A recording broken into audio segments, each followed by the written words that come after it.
Checking in 1 2 1 2. Easily Offended Podcast. We are definitely here in the building. We got another guest in the building. Thank y'all for liking 86, 87, episode 88. This is episode 89. This is 89. Episode 80 fucking 9, man. 80 fucking 9. 80 fucking 9. Hey, man, when we talk about, as you already know, we always put on for the city and all the culture. When it comes to this culture and this nightlife and doing these events, this man, hands down, has a nice track record. Straight up and down. From the Wale's to the Juking For Jesus. We gotta do a deep dive pause into Juking For Jesus, nigga, because what the fuck is that?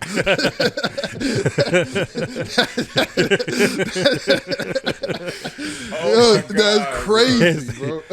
Right. So shit, bro. I mean, I watched this man do some amazing shit, bro. Now he's creative director, Nike. I mean, the track list goes on and on. You know what? Great relationships. And in this game, you have to keep a solid relationship. You know what I'm saying? Because your relationships can get you very, very far. Just about who you know and how you did good business with them in the past. And one thing I can say about Hustle motherfucking Simmons, this nigga do good business. Yes, sir. You know what I'm saying? He's been putting on, he had an artist back in the day, my nigga Rockie Fresh. You know what I'm saying? Did features with King Louis. You know what I mean? It was a good time in the city of Chicago. Now the man has moved out. You know what I'm saying? Still reps the city all day, every day. Yes, sir. I see him on 26-mile bike rides on Miami Shore. I'm like, God damn. This nigga lost mad weight. He got his, you know what I'm saying? On this health journey and shit. Yeah. Some Beautiful chakras, thing. man. Them chakras aligned. Hey, bro. That's just mad real. When your chakras align with your bank account, things can happen. Yeah, man. Hey, man. Motherfucker, we got Hustle Simmons in the building, man. Yeah. You know what I'm saying? Man, thank y'all for having me. We finally made this happen. Man. I was supposed to be guest 22. Man, Joe. Man, for a minute. But I'm I'm trying guest to make this 89. happen for a while, man. Yeah, I'm happy we were able to make this happen. Because, I mean, you know, with a lot of people from Chicago, you know what I'm saying, the home base is the home base. Yeah. But sometimes you have to step out of the realm just to experience new things, new directions, and everything like that. So, you know what I'm saying, you always rep the city, bro. You know, there's videos of you screaming Chicago. Yeah, I'm Chicago through and through. I'm a West Side kid. Went to school in the South Burbs. My parents both West Siders. Chicago through and through, bro. So are you from out west or are you from the west side? I heard it's a difference. Bree told us it's a difference. So it is a difference. As a kid, I was West Side, the Village, Jane Addams Projects. Then we moved to, North Avenue Central. So that's out west. So, West Side is the West Side. People want to, have different differences or whatever, but I'm a West Sider through and through. Yeah. But I will say, I do have a lot of South Side influence, and I lived on the South Side as well. So even though I rep 290, I can't act like I'm not a, What high school did you go to? Rich South in the South Burbs. Okay. Yeah, so that was doing that transition when like a lot of black parents was moving from South Side, West Side, and moved out to Hazel Crest, Country Club Hill, Richard Park, stuff. Looking for a better life. Yeah, and shit. you know what I'm saying? Highland. Yeah. And then the same niggas was out there doing the same nigga shit. Same. Look, we go back. I've been out in the South Suburbs for a long time throwing parties with my brothers. So Yeah, so they get it cracking out there. Yeah. Oh, yeah. Yeah. Shout out. Hey, man, I got to say, I don't never really get to say this as much. Like DJ Pharris, bro. I remember the first time going to Hyde Park. And the first time I was going to Hyde Park was not for Dave Jeff, even though that's my mentor. I love Dave Jeff. The first time I was going to Hyde Park, I was going to Tony Sports on 53rd. I worked there. Yep. And it was only two things I would buy there: throwbacks and DJ Pharris mixtapes. And I just remember like hearing his voice and stuff like that, and I was just like, yo. Only time I seen stuff like that was from New York. So I think DJ Pharris is someone that when we talk about just great personalities and great DJs and just longevity and just helping people, I really don't think Chicago. Yeah, we give him his love for the Chicago nigga and stuff like that, but I don't really think people realize how respected and plugged and known worldwide DJ Pharris really is, bro. Like him and Timbuktu, bro, and Twilight Tone, like we got some of the coldest DJs, but I just think sometimes Chicagoans don't look at certain personalities and see them for more than just what they see them for. Like DJ Pharris is more than a DJ. Oh yeah, you know what I'm saying? Yeah. And they don't really see that. And that man has been able to stay fly, touch money, do stuff, stay the fuck out the way. Like we talk about all the time. Like growing up in that household, my sister told me because when he went to college, he dropped out and said, "I want to DJ." You know what I'm saying? And then like 2 years after that, he's calling my sister like, "Hey, I'm doing a Prince joint. You want to come meet Prince?" See? On some old, you know what I'm saying? She was like, that's when I knew that Brian is no longer. This is DJ Pharris right now. You know what I'm saying? So growing up in that, I mean, yeah, man. Yeah. I keep telling him he has some things going on next year. Yeah. But definitely episode 100. Yeah. But that's why I bring him up, because I feel like he laid a blueprint for me. I think people. And we'll talk about it through this podcast, this interview, about different stuff. But I think people from the outside, they see me for one thing, or they might say, "Oh, he throw parties and da da da da da." But it's like, bro, I was hopping on flights going to kick it with the Olsen twins. You know what I'm saying? Like I've been to Diddy crib. Like I was, hanging with the Brons and these different, Chris Brown's my homie. Like they don't understand that there are some Chicago dudes who, we might be at the party on Thursday or Friday, but on Saturday morning we hopping on a flight and going to do something very, very, legendary. You know what I'm saying? So I think I wanted to start with that because I feel like he's one of those people who I personally try to mirror some of his moves and how he built this brand that was just bigger than Chicago. However, it's still rooted in Chicago. So I got to shout out DJ Pharris, man. Shout out Big Bro. Shout out to Big Bro. You know what I'm saying? Shout out Big Bro. Man, going back, so when you was in high school, was you throwing parties then? Hell no. Nah. I was buying Jordans. I was playing sports. So when did you dabble into that? So it was funny enough, I went to DePaul for college at first. And shit, me and my best friend Callan and my homies, we was partying, going to the bars, taking chicks down. And then, a couple situations, and next thing you know, I'm kicked out of college. So I'm trying to figure out like what to do, because my family sheltered me to a certain degree, but they really wanted me to be something. Like, I got some successful people in my family, but they really pushed me to like, yo, you're not gonna be in the streets. You're not doing none of that. Like, you're gonna be like a good kid. So when I got kicked out of college, I was kind of like lost. Like, damn, I let my mama down. What I'm about to do? So, man, it's a young lady. Shout out to Rebecca Munoz, who I was dating at the time. She told me I started going to junior college, started going to Harold Washington, and she told me like, yo, you really fly and you got a business mind. You should go to fashion school, go to art school. And I was like, art school? And so I went to Art Institute for fashion marketing and fashion design. And I just remember the first day, I was so excited. And when school was over, I'm like, yo, what we doing after school? And they was like, I'm going to go sew a T-shirt, and I'm going to go do culinary. I'm like, culinary? I came from DePaul. We about to go get fucked up. They were like, that's not what we do here. And I'm like, oh. So it was just like an aha moment when I started throwing parties to pay my tuition. I was like, oh, y'all got nothing to do afterwards? So if you go to Art Cheval over on Halsted and Randolph, right next to it, it's like a diner that no one goes to.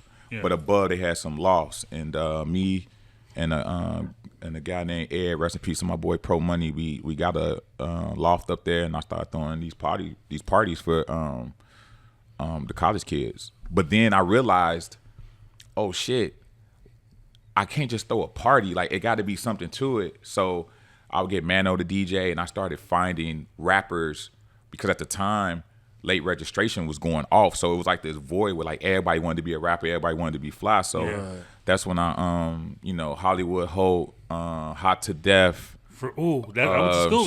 Shout out to the U. They came and performed at my parties. That was, pretty legendary. That was actually the Juke For Jesus that kind of like took shit off. But I was just throwing these parties to pay my tuition, and I started going on MySpace to find artists, and that's where I met Wale. Wale wasn't even Wale yet, and I liked his shoes. He had these Scottie Pippens, and we started talking on MySpace. I met Drake on MySpace, Dom Kennedy on MySpace. First time I talked to Lupe was MySpace. We both from out west, so. Yeah, I didn't set out to do none of this. I started throwing parties in college with no blueprint. I just wanted to pay tuition. But you saw the vision. Like, you know what I'm saying? Like, with hip hop music, you can relate to someone as small as a sneaker. Yeah. Like you said. And a whole conversation can evolve from that point on. Yeah. Then you hear music, and then both y'all share ideas, and y'all feel on the same pattern. So it's just like, but also knowing, like, it has to be a good feeling to be like, yeah, CB the homie. You know what I mean? Right. Yeah, it's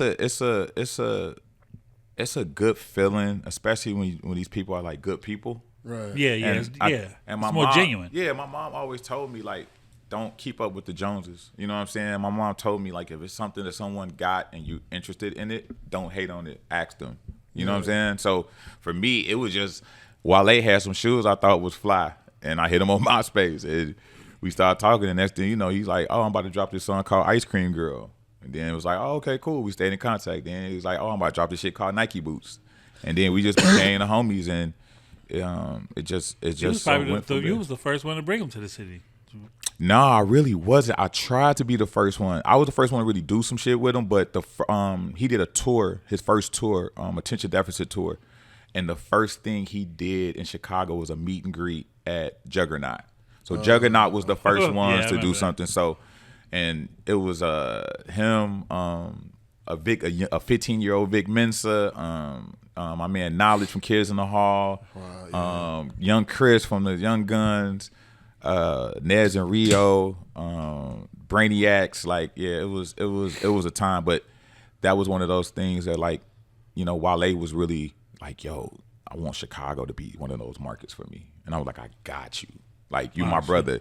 Because it's such a connection between DC and Chicago. You know what I'm saying? So he was a fly nigga, and he wanted Chicago to rock with him. So that's why, like, he would fly to town, nobody would know, and I'd take him to Lumen, and he'd perform one song. You know what I'm saying? Lumen. We always forget about Lumen. Lumen was I had him performing at Lumen. We would go to Vibe. He performed at Vibe. I was there when he met Derrick Rose for the first time. I was with Drake performing at Vibe. That's when I met his DJ Future. Yeah, Future the Prince. Future Prince. Yeah. So, yeah, man, Wale was probably the first kind of like a big artist or on the verge of big artist to rock with me, but the first artist to really show me some love was the Cool Kids. And, like, I would fight to the death for the Cool Kids. Like, they changed.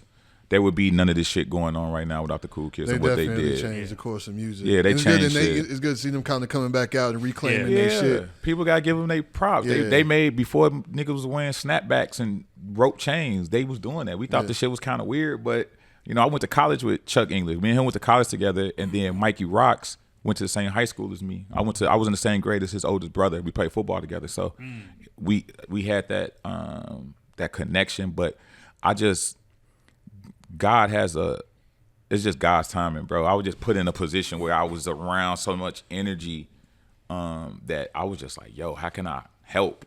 You know what I'm saying? And so a rapper gave me the nickname Hustle Simmons, and I put it on my MySpace, and shit got real. Ask you, how did you get the name Hustle Simmons? Yeah, I was working full time at the Adidas store, the old Adidas store on Rush Street. I remember that because I was at J. Crew. I was at Bloomingdale's. Yeah, you was right around the corner. I had to admit you before in there because I used to be in that bitch all the time. Yeah, I was pushing all them Missy Elliott's, all them like collab. Yeah, you know what I'm saying? Throwing parties to that bitch. I threw their 1 year anniversary. Oh yeah, it was super small. Yeah, so I was working there full time. I was going to school full time.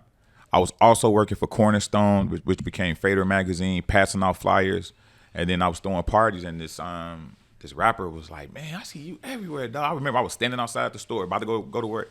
He's like, "Man, you just everywhere, bro. I'm about to start calling you Hustle. You Hustle Simmons." And he said that. I was like, "Ooh, that's kind of cold." So then, literally, I worked that day, and I thought about like, "Oh man, this is gonna probably be my name." And that night, I went home, changed my name on MySpace from Terrence to introducing Hustle Simmons, and literally from that moment, my life changed 100%. So, yeah, shout out to King David.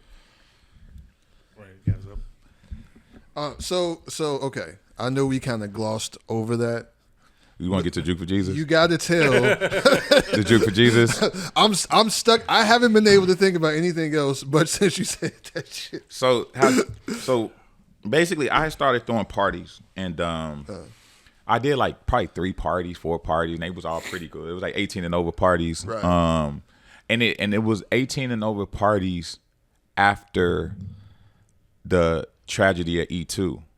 And remember, E2 was 18 and over on nights. So I was supposed to be there that night too, and I didn't end up.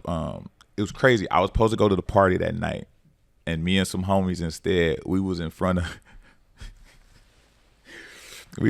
R. Kelly crib in Olympia Fields, smoking weed, hoping to get some of the bitches that was gonna come out of his crib. I'll never forget. And we missed that party, and all shit went left. So, hey G, I was there that day. No. Well, I'm talking about, but niggas used to do that shit though. Yeah. You know, because KO's crib used to be like it used to always shit going on. It was always, and there was always gonna be bitches that wasn't. It was gonna make always, yeah. Like, cause I hate to say this, but we never, outside of Aaliyah, we've never heard of R. Kelly being next to any famous chick. No. Like he didn't have Nia Long. Like R. Kelly could have had he could have had Janet, he could have had everybody. We never heard it. Nah, he was picking up bitches at He was picking up the bitches that we wanted on the bus stop. Right. So it was mad as hell. I know I lost a couple. Oh, we lost. Everybody in the 90s, early 2000s, everybody done lost. I was at Tony Sports at Hyde Park, and I remember him coming in buying sneakers for shorties. I'm like, oh damn, he got shorty. Damn, R. Kelly, bro. R. Kelly was a different. The thing about R. Kelly, he was a nice guy. So it wasn't like he was an asshole. Like, he was cool. All he wanted to do hoop. You know what I'm saying? He wanted to be treated like he was Michael Jordan. Yeah. And we did. Yeah. Right. And then so we was smoking weed, waiting on some chicks to come out. And then that tragedy happened. And it was kind of like a void where I felt like, you know, it wasn't nothing for like the younger people to do. So I started throwing these parties. And I threw like 3 or 4 of them. They was all pretty successful. I didn't have any fights, nothing like that. And at the time, it was like different parties popping out, but it was like fights breaking out, different stuff like that. Right. So it's a rapper by the name of Mike Terror. Shout out my brother Mike Terror. Yeah, he been on the show. So Mike Terror came up with the name. So we was on the phone one day and we was talking about something because Monop was doing he did a party at Jet Vodka Lounge and we had a good time, and the next day, me and Mike Terror was on the phone, and Mike Terror was like, I was like, yo, bro, I've been throwing these parties. It hasn't been nobody fighting. Man, I'm just blessed. And he was like, word. Man, you got to do a juke party called Juking For Jesus. And I'm like, oh, shit, I'm with it. So I thought about it, and then I called my homegirl, Lauren Black. What up, Lauren? I told her to make a flyer, and... Good Lauren. Yeah. So Lauren made a flyer of the statue. I think it's in Brazil on top of a mountain. It's like Jesus with his hands out. Yeah. So I still have the flyer. I'll show y'all before I leave. It's Jesus with his hands out, and then it's 2 big booty girls like juking like where Jesus' dick would be.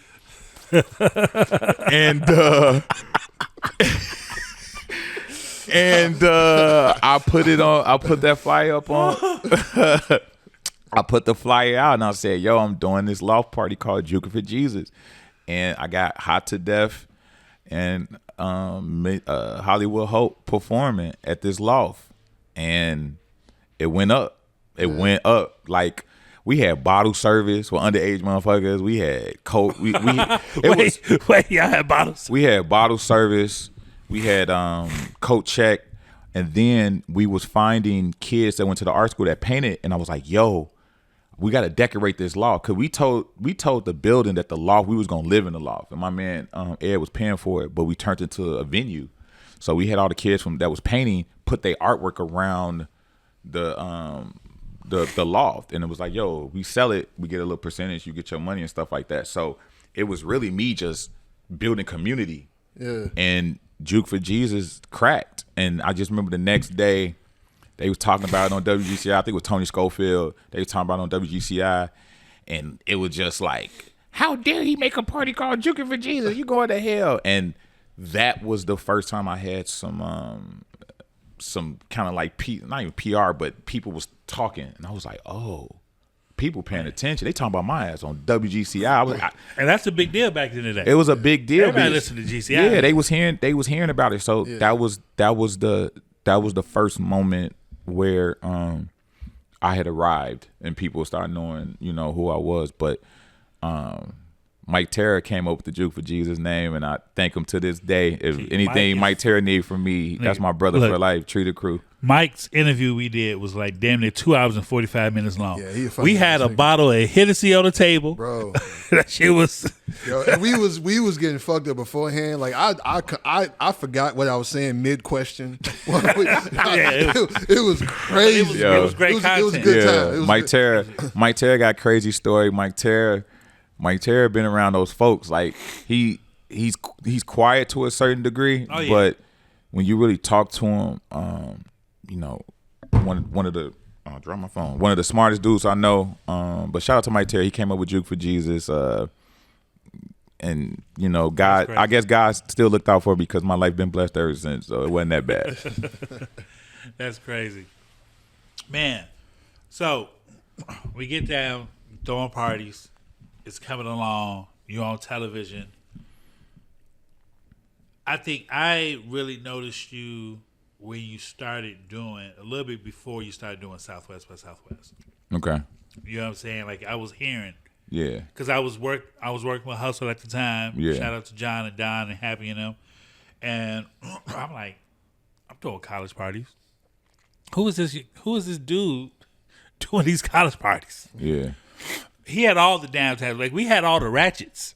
Oh yeah, y'all was out south. Yeah. He had the bougie. I had the downtown kids. I had all the colleges around. It was a great scene. Yeah. It was definitely a great scene. So you have built so many brands in your career. I think you was with, what was the first liquor brand you was in? What was Martel? I was with Martel 2017 to 2020. But before then, I did stuff with Southern Comfort. I did stuff with Ciroc. I did stuff with Hennessy. Hennessy never fucked with me though. That cat just on my coat, just like. Gee, what is happening? Nah, cause I got some really loud weed in my pocket, and that cat is like meow, nigga. Nah, you good. She might just lay there. Yeah, it's cool.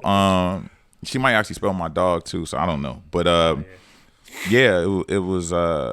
I worked with a bunch of brands. I think the first brand that I really did some shit and really made them look good was Hennessy. And Hennessy has never fucked with me. Like to this day, like I try to do something with Hennessy when I first moved to Miami, and they played me to the left. They weren't fucking with me. But I got LeBron to shout out Hennessy. I did a LeBron Jay-Z party with Hennessy. How did you meet LeBron? It's a young lady named Angel Johnson. Shout out to my girl Ainsley. She from Ohio, and she knew Joe Fresh Goods before Joe Fresh Goods was Joe Fresh Goods. Right. So she knew him and Rello, and she was hearing about my parties and stuff. So she hit me on Facebook and was like, "Yo, I'm looking for a manager." Okay. And I ain't really fully managed anybody at this point. I was doing little things, like I was like the nigga that was part of the crew type shit. So he's like, "Yo, I want you to manage me," and I was like, "Okay," you know what I'm saying? And she kept telling me like, "Yo, I got some homies. I want to connect you with my homies in Ohio, different stuff like that." And I was like, "Okay, cool." So we worked together, worked on her first single. And then I built that rapport with her that she's like, okay, I gotta introduce you to some of my homies. I graduated with someone that, you know, you might know. And I was like, okay. And I didn't know she graduated with LeBron James from high school. Oh, so wow. in the yearbook, it's like LeBron Somebody James. you might know, and it's LeBron James. Yeah. But at this time, this is LeBron been in the league 2 years, 3 years at this point. Yeah. So Ainsley was just like the one that introduced me to everybody around him first. Yeah. So like Rich Paul, my man, Mill, Duck, Kelt. We had a crew called 8081. They had a huge blog out of Cleveland. I was like the dude that was part of the crew that was from Chicago. And they introduced me to Brian. And I was part of their crew, man. And it was, you know, He was cool. a young dude. Yeah. He was. That's when he was introducing himself as LJ. Yeah. Like, LJ, nigga, I know who you are. You know what I'm saying? Because people like that be so cool because we did the same thing with Derrick Rose when I was doing parties in Cancun. Shout out to Tim Flowers. He was cool. He was like, we finna fall through on the college shit. And just, that's the thing. Like, when we talk about Chicago culture, when it comes to music or sports, whatever, they outside. Yeah, for sure. Like, you know what I'm saying? Like, you'll see the whole wide receivers from the Bears outside chilling. Yeah. You'll see R. Kelly at the Buzz or Dragon Room or wherever the case may be. So that's that. So that's how I did. That's basically how I met LeBron. Basically 8081, bro. To this day, I love them dudes to death because they welcomed me with open arms as a non-Ohioan. I was blogging. I was building my name. We did this Chicago versus Chicago versus Cleveland party. So we used to like battle like who was the flyer. So Vic Lloyd leaders versus the Ohio guys. So we did this party at Lumen. And LeBron came and the whole Cleveland cast came and everybody from Chicago was there. Timbuktu DJ, Steph Loss DJ. It was legendary. And this is when Lumen wouldn't let niggas in. Yeah. You know what I'm saying? This was like the first people. I think Vic Lloyd and a couple of like leaders and them, they threw a party and they was like the first ones to like let black people in. And then after that allowed me to be able to do the LeBron party. And then that shit opened up doors. But I learned early that brand awareness and aligning yourself with brands would be the thing. Like I knew it. The first brand that ever sponsored me was LRG. LRG. I still with LRG to this day. Yeah, so I knew that from the beginning that like. So what opened your eyes to that? Just me being a fly nigga and liking fly shit and me seeing the fly shit I like is mirroring what I'm seeing in my everyday life.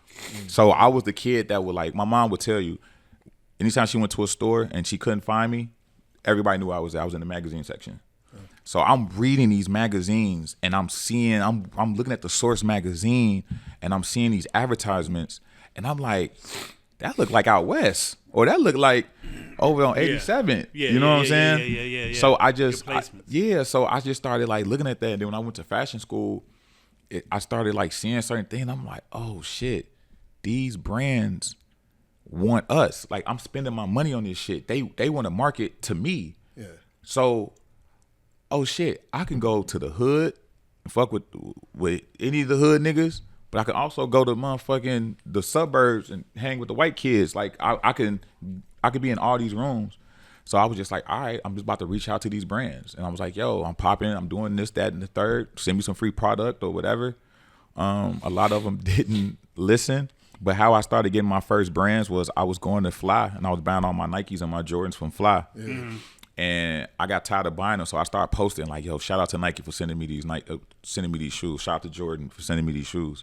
So for about 6 months, people be like under the comments like, "How they sending you shit, boy? You in school?" And I just kept doing it until one day somebody from Nike was like, "Yo, send me your address," and they sent me the address, and I sent them my address, and they started sending me product, and then from there, it was up. But LRG was the first brand to believe in something I had. Shout out to Woody.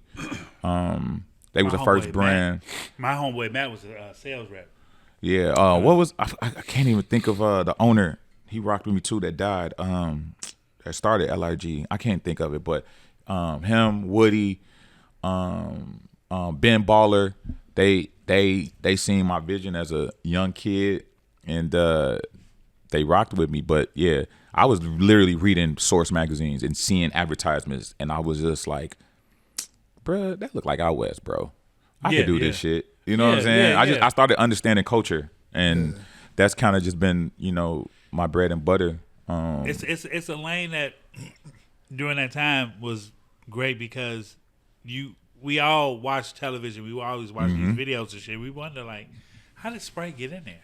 Yeah. Or how did this liquor brand get in there? Or how did this? And even like it's somebody's job to be that gap. Yeah, build brand partnerships. You know what I'm saying? And because it's all advertisement, it's placement. They want to be there because they want, like you said, they want to connect with us. Yeah, and people don't know. So to break down Hustle Simmons and what makes Hustle Simmons, I took the vision and musicality of John Monopoly.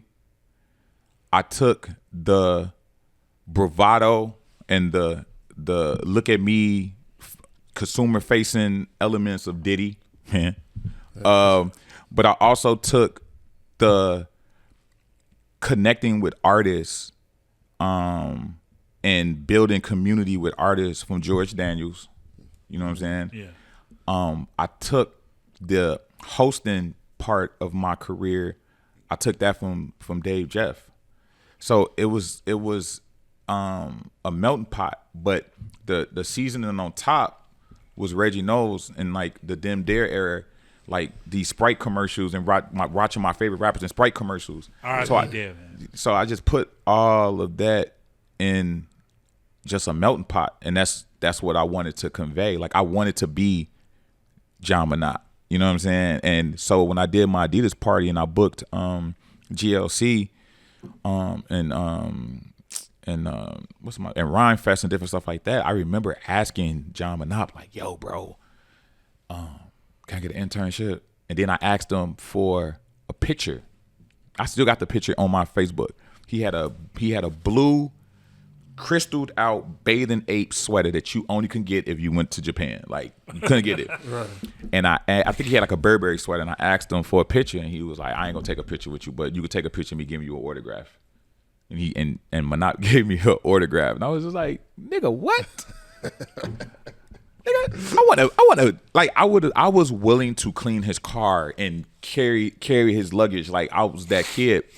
But obviously, you know, Kanye was on fire at that time, right. And there's a lot of people that was asking John Monop, so I get it. Yeah. But I've always had this level of respect for John Monopoly and some of the genius moves that he's made, but also the ways he's been able to like pivot. You know what I'm saying? Yeah. So I don't think people really understood how many different black men and black personalities, especially from Chicago, that made Hustle Simmons who Hustle Simmons is. So I never wanted to compete with them. I never wanted to erase what they was doing. I just wanted to be talked about in the same breath as them.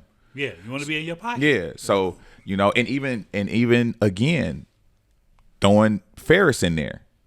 You know what I'm saying? How Pharris is plugged, but Pharris won't tell you that he's plugged. Yeah. But he will remind you of some shit. Like, yeah, you know, that's my nigga from.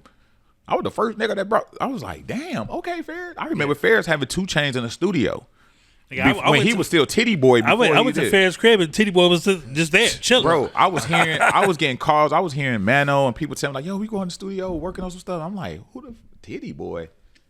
Duffel Bag Boy? So it's like, it's stuff like that where these dudes I always looked at, and instead of hating, I just took a little bit of that and said, all right, I'm gonna put my own twist to it and make my own brand.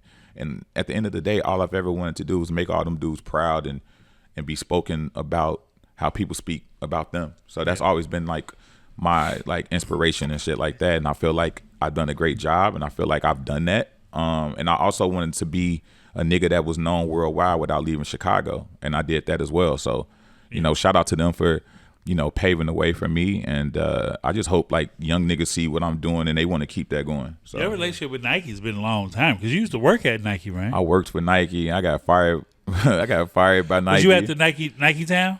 So I got hired at Nike Town. You wasn't stealing boxes, was you? Hell no. I ain't made for jail. I don't do shit. Hey, one thing about me, if I ain't on the guest list, I'm not going in. I am not a finesse. Yeah. I ain't like, hey man, I ain't none of that. Yeah. But I got hired at Nike Town, and I never got to work there. Like the first day I was supposed to start, they ended up moving me to open up the Aurora outlet, open that up. And then I started working with Live Strong campaign. Lance Armstrong was telling niggas that he was the coldest biker, but he was doing them drugs. All the time he was on steroids and shit. He was on steroids like a motherfucker. And then from there I got recruited by Adidas. So yeah, my relationship, I mean, I've been with Reebok. Shout out to Swiss Beats and Hawaii Mike and ISIS for bringing me over to Reebok. I worked for Adidas. I worked for Nike. So I'm well versed in the sneaker world. So yeah. One thing we always ask our Chicago guests. Mm-hmm. Your top 5 nightclubs. Top 5 nightclubs? Okay. 1, Lumen. 2, Slicks. 3, Funky Buddha Lounge. Yeah, Funky Buddha, that's yeah. Let me see. I gotta say I got it. 4 Timbuktu Tuesdays at Beauty Bar. As a fan of music, you would never see a party where that amount of good music with technical skills from DJing was just on full display and everybody was there for the music. Yeah. It was no bottle service, nothing like that. No. But then if I have to say 5, I gotta say Tuesdays at Bevy. Great times. I've had some great times. Yeah. And it's a lot of biology bar. It's a lot of other things out there. But for me, I just had a time. Those probably those would be my 5. Especially Slicks. Slicks had the food. Yeah. Slicks was. That's what John was just talking about that shit last week. Talking about the food at Slicks. The food at Slicks. I remember. That was the first time I ever seen Don C. Didn't even know who Don C was. But Slicks was a time. But yeah, those are my top 5. I don't think I've ever experienced and had the time that I've had at the peak of Lumen. Like the peak of Lumen was a different type of time for Chicago. So you're the first one to bring that up, and we've never even, because I mean I went to Lumen plenty of fucking times. I've had some really great experiences. I had some really weird experiences in Lumen too. But I feel like, because we a little older, right? You know what I'm saying? So I feel like Lumen kind of popped. That was already in the 2000s.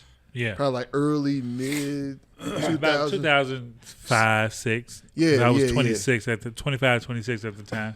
Yeah. I mean, the thing about Lumen was I think Lumen for me was the first club that I seen full bottle service and getting tables and shit like that. Couches and all that. And the couches. Shit. Yeah. And I was known for going there and standing on couches. But I was doing that because I went to Miami and I seen Diddy do it. Okay. You know what I'm saying? So it was two worlds of Lumen. Yeah. It was the early Lumen, which was really like the NFL guys, the fashionable dudes, the people, if you knew, motherfuckers spending money. Yeah. But then there was a turn where the hood niggas found out about Lumen. And that's when shit. Yeah, that's when shit started getting a little bit weirder. That's when niggas stopped going. Yeah, that's when shit got. But you had Timbuktu going berserk. Yeah. You know what I'm saying? Like just dropping records and stuff like that. Shit! Hold on. I'm sorry. I gotta redo my list. I gotta take Bevy out of 5. Oh wait, I mean, what goes on? I gotta take it out. I gotta put J Bar there. When Tim, Mano, Virgil, they was doing oh my God, I can't think of the name of the party, but they had Pharrell in there. Oh my God, it was only, that club only fit like 75 people. When the Yeezys came out, we all in there with the Yeezys. I think I remember J. No, I remember J. J Bar was on Rush. Yeah. Cross street from Laurie's Seasoning. And From they the did steakhouse, yeah, from the and they steak, did yeah. the party where they would shoot commercials. It was like a fashion anything that was fashionable at the time. When niggas was wearing the Lego blocks with the heart, anything. Yeah. That was the party. J Bar was the shit. J Bar wasn't around that long. No, it wasn't. It wasn't. That was a couple of years, but that was a at that time, anybody that was popping in that Kanye fly shit, they was in that motherfucker. And I just remember being in the club and like Pharrell is standing right there. And I'm like, oh shit. I've been in there with Sway in the morning. Shout out my boy Sway. Been in there with a bunch of motherfuckers. Like, so J Bar was for the hipsters. Yeah. I was a hipster, so that was for the fashionable hipsters. And you watching Mano, Virgil, and Timbuktu DJ, and we all in there with sunglasses, Yeezys on, and Benetton and different shit like that. I'm sorry, baby. Y'all gotta get the fuck out of here. J Bar, for sure. For sure. Oh yeah, that was a time. That was a time. Yeah, so early 2000s, like that Kanye popping really changed the culture of Chicago, right? Yeah. Because you kind of had, because Pharrell, that hipster shit when you talk about, that was pre-Ye, right? Yeah. He kind of started that. But then Ye came along and really made it cool for the shot. Did you remember the Placers? Remember the joint with Kanye, Lupe, and Pharrell? They were supposed to be a group. Yeah. They came up with that one song. That one song with the video. That was around that time. I'm sorry. That just flashed me back. When I think about the difference, like Pharrell is cool. You know what I'm saying? Pharrell is like, oh shit, he skateboard P. Like, he always had this coolness to him. But Kanye West, and I said this, and I couldn't even use my fucking Twitter for about a month. I've seen Michael Jordan at his peak. I've seen Michael Jackson. I've seen Thriller Michael Jackson. I've seen all the the white Michael Jackson. But I ain't never seen no shit like Kanye West. Like, I don't give a fuck what nobody say. To this day, Kanye, we can say what we want about him. Kanye say he dropping something tomorrow and he about to go do something. Everybody gonna stop what they doing. They are. So at peak Kanye, late registration, graduation, Kanye, bro, it wasn't shit in the world colder than him. And I don't care what people say about Pharrell. I love Pharrell to death. Pharrell is not even, I wouldn't even put him up there as far as like cool and just that nigga. Kanye's that. He's always gonna be that nigga. So it's funny. I just want to say, I'm the Kanye fan of the leather pants in 100-degree weather with a fifth of Hennessy. With the fifth of Hennessy with Amber. And with Amber Rose on the side. And guess what? I was there. And because the house band at that MTV Awards was Wale. He was the house band. Him and UCB. So that night, it was a pre-party. So niggas had been drinking Hennessy. Everybody was already cooked. Right. He just kept it going. And then everybody had to hurry up and get into the building because they was blocking off all of the streets around Radio City Music Hall was getting blocked off because Jay-Z was lining it up with Maybachs, because that's when he did the shit with Alicia Keys, and then Little Mama ran across the stage. That was a legendary night. That whole night was crazy. But that's when Kanye jumped on stage. That was when Kanye jumped on stage, And that night, after that night, niggas started wearing Balmains, because he had on Balmains that night. Facts. Nigga had a leather shirt on. Yeah. And we didn't know what Amber Rose was, but we all wanted a motherfucking Amber Rose. That whole night was fucking legendary. But yeah, Kanye the coldest motherfucker ever. So we've had this discussion on here before. It was a while ago. I don't know if you remember. But at the time, I was saying that I thought Pharrell was more influential than Kanye. No. So I have since, I remember this, specifically because of conversations we've had about Ye and with people, you know what I'm saying? Because we talk to everybody that's real close. Yeah. And then just being reminded of shit, because you'll forget about some of the stuff that he's actually done. Yeah. Just being reminded of like, we really ain't seen, regardless of whatever he's done, whatever you say about him, good and bad, like we've never seen anything like him, bro. When it comes to, I mean, bruh, this nigga spoke for us.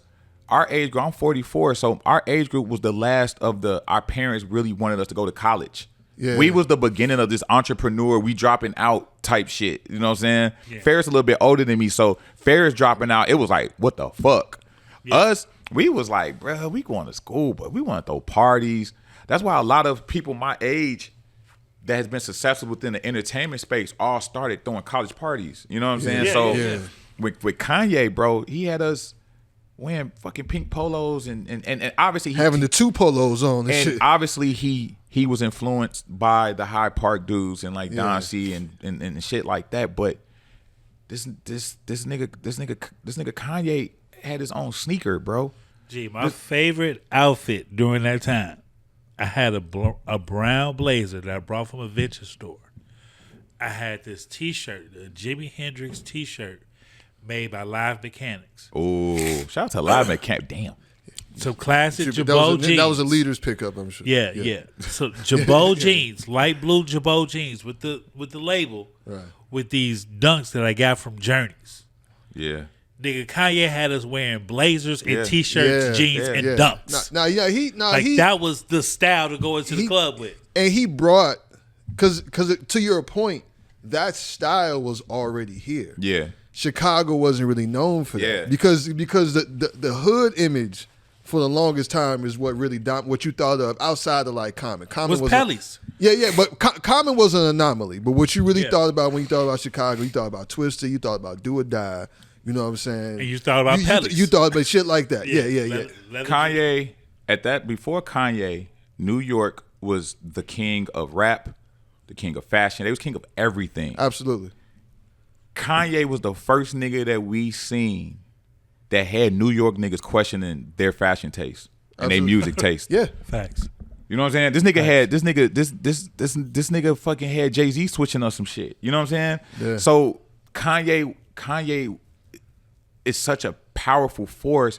That's why it hurts my heart to see some of the stuff that he does now, because it's like, damn, dog. But if it ain't no Kanye, it ain't no Hustle Simmons.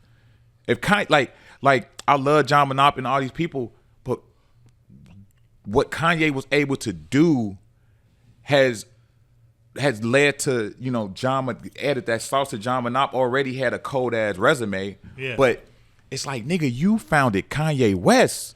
It ain't shit that you can question John Monop about. Yeah. Even if you don't like that nigga. He gave us Kanye fucking West. And then from Kanye West, here come Lupe coming through the door. Even though I ain't gonna say he birthed Lupe. Lupe had a way, but it's like, here comes him. You know what I'm saying? What Kanye was able to do. Here comes a nigga like a Wale who looks at Kanye and we seeing this fashionable shit. We get Virgil. Yeah, we get Virgil. We get Don C. And we get Jerry Lorenzo. We get Woody. We get the Oyster Club. Yeah. Like his whole brand, that golf shit. But they also, I will say this, those people was also gave Kanye sauce. Yeah. But Kanye was able to go to a level to say, these are my niggas. Kanye is a force multiplier. Oh, 100%. You know what I'm saying? And to this day. And even when you talk about sonically, what he did, I always say 808 and Heartbreak is a pivot point for hip hop and music in general. 100%. Like the way he shifted the whole narrative around what you could do with a rap album. Yeah. You know what I'm saying? What he did, regardless of what the auto-tune was a moment. Yeah. But I'm talking about just what he did with the melody, the looks, and the singing, and the looks, and the subject matter. The first video. But he really, Kanye put everything that he was going through during that time 100% in that album. 100%. And you heard it, you felt it, and nobody had really done no shit like that in hip hop before. And you combined it with what he did sonically, like the way he completely shifted his sound. Yeah, you know what I'm saying? And and so and then he followed it up with My Beautiful Dark Twisted Fantasy, which is one of the greatest albums of all time. That's the best Kanye album. Oh, what? Bar none. My Beautiful Dark Twisted Fantasy. Oh yeah. Best. Bar none. Yeah. That's top 10 album of all time to me. But that also shows great creatives need community. Yeah. Because you can't say we could talk about Kanye, and I love Kanye, but we gotta talk about GLC. Yeah. Gotta talk about Really Though. Yep. Yeah. You know what I'm saying? We gotta talk about Tim Williams. We got, you know what I'm saying? DJ. You know what I'm saying? We could talk about A-Track. We could talk about Ivan. We could talk about Don. We could talk about Virgil. We can go down. We can talk about Mano. We can go down a list of all these people that was a part of the Kanye, John, a part of that ecosystem that made Kanye. But that's why I tell Chicagoans what we have that cat kicking your ass, boy. Yeah, man. Allergies. Bro. God damn, my nigga. Allergies. You like one of them motherfucking commercials where they show the nigga like sneezing, next thing you know he half naked running on the beach and shit. Right. I didn't say my allergies. And one of the side effects is suicidal thoughts. Yeah, you lose your foot. And the thing about it, look. So, those commercials be crazy. They be like, stop sneezing. Do you have HIV? Well, take this. And they show a nigga with HIV doing fucking twirls on the beach and shit. Doing cartwheels. He's like, yeah, I might fall out, but my nigga over here fucking fighting. But yeah, the Kanye ecosystem, that inspired me so much. And I never had an ecosystem like that. You know what I'm saying? I always wish I had an ecosystem like that. Somebody like LeBron, you talking about has a cold ecosystem. All them dudes that I mentioned from Ohio. Yeah, they all. Kelt is one of the top football agents. Obviously, Rich Paul is the coldest agent. Yeah. My nigga Mill, one of the biggest DJs in LA right now. DJs everything LeBron. Steph Flaw's one of the coldest DJs in the world. Motherfucking Duck doing fashion. Like everybody around LeBron did some shit. And I tell people one thing that Chicago has that I don't think a lot of cities have. Wow. We have this ability to figure shit the fuck out with no blueprint. Yeah, no. Y'all probably had no blueprint for this podcast, but y'all figured it out step by step. The equipment, how to do it. We still figuring this shit out. But still figuring it out, right? And we figure it out with no money. Yeah. We figure a lot of things out with no access. Yeah. You know what I'm saying? So the unfortunate part about Chicago is that we figure things out, but we test the things we figuring out on each other, and we battle each other instead of coming together. And I was just telling my boy Corey Damon, shout out my brother Corey, shout out to Gravy, Bones on Forest. I just told him, I called him the other day. I was driving. I was like, you know what's wrong with Chicago niggas? If they took that same pride that we have for fucking Harold's Chicken and fucking Uncle Remus and applied that to each other, we would be great. It's funny. We will fight to the death for some Harold's Chicken. No, Harold's Chicken the best shit. 103rd, 87, blah, blah, blah, blah. But then fight for your nigga that's doing some shit, bro. Let's take that same fucking pride and apply it. And that's the shit that like irks me about Chicago. But I will bet money on a Chicago nigga over anybody to figure some shit out, bro. Yeah, it's funny that you mentioned that, right? Because you from out west. Yeah. Have you heard about this Uncle Remy's fried chicken shit going on? Uncle Remy's? Uncle Remy's. It's one on 75th and it's one. Is that the shit somebody got robbed? Wait, I just seen something on Facebook about it. Right. So it's been this whole thing happening, like, and I think they've been around for a little bit now. Mm-hmm. But it's Uncle Remy's saucy fried chicken, which is a direct. I mean, because people are talking about, is this affiliated with Uncle Remus? So you have people that are like, nah, this is wrong. We got to stop this. We don't need to be going here. Then you have other people who are like, well, the chicken is good. You know what I'm saying? They got the Big Mac. I got the Big Mick. Right. That's exactly. It's some McDowell shit. That's exactly what the fuck it is, bro. But see, but to your point,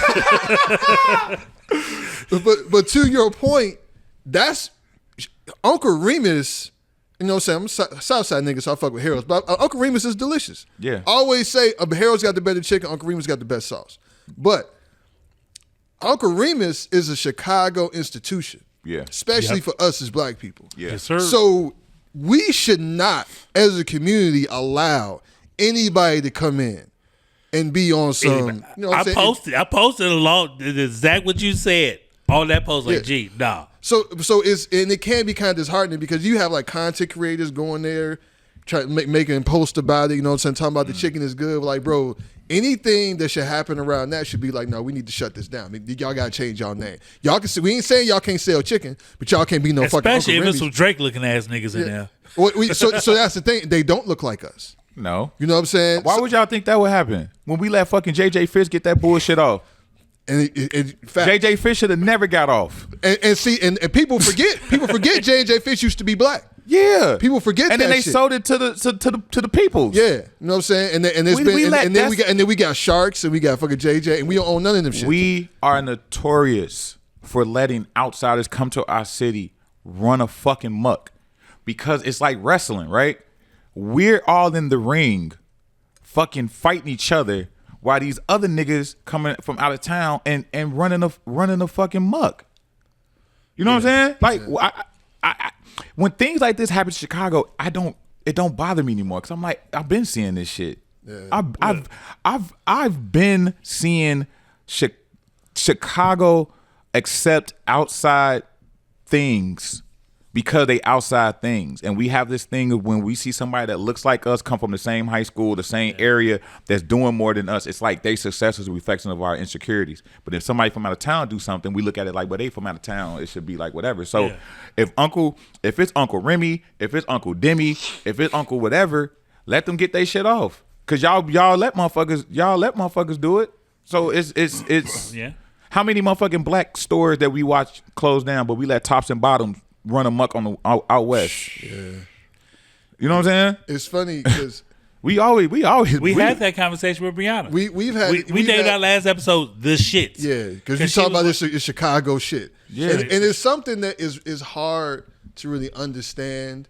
Well, I shouldn't say understand. It's hard to articulate, and if you're not from here, you know what I'm saying? Yeah. Like, but it's people. The easy way to say is like crabs in the barrel type of thing.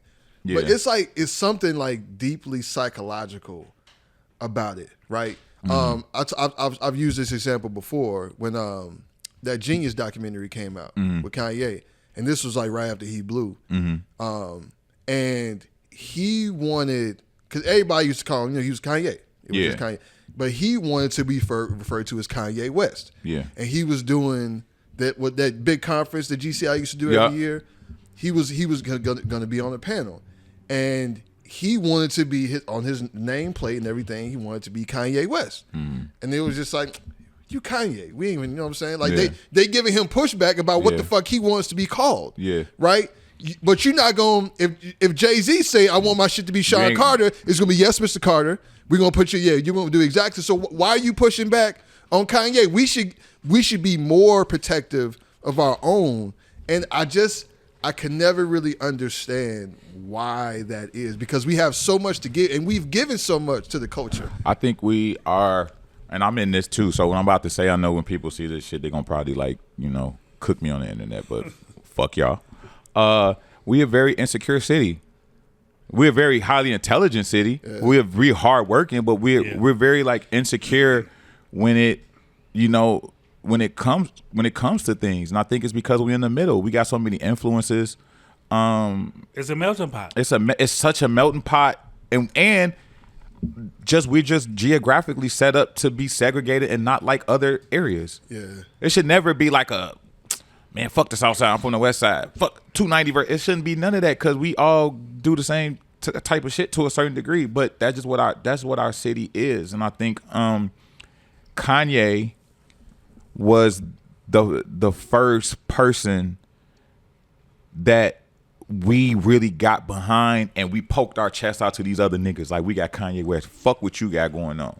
Thanks, yeah. But then when that nigga named Derrick Rose came, I caught, and you got to understand, I'm working with the 8081 guy, Rich Paul and all them, LeBron and all of them at like LeBron going crazy in Cleveland, but here come this nigga named Derrick Rose, and Derrick Derrick knows my family, the Shelbys, my uncle Adon and Puggy and all them that live on Woods, and they lived on Paulina, so like people used to get mad at me because they was like, man, how you gonna root for LeBron over Derrick Rose? I'm like, I'm not rooting for LeBron over Derrick Rose. I love Derrick Rose. I love the Bulls. However, this nigga LeBron and Rich and all these Ohio dudes, they have created a community with me and given me an opportunity that I've asked niggas in Chicago to give me.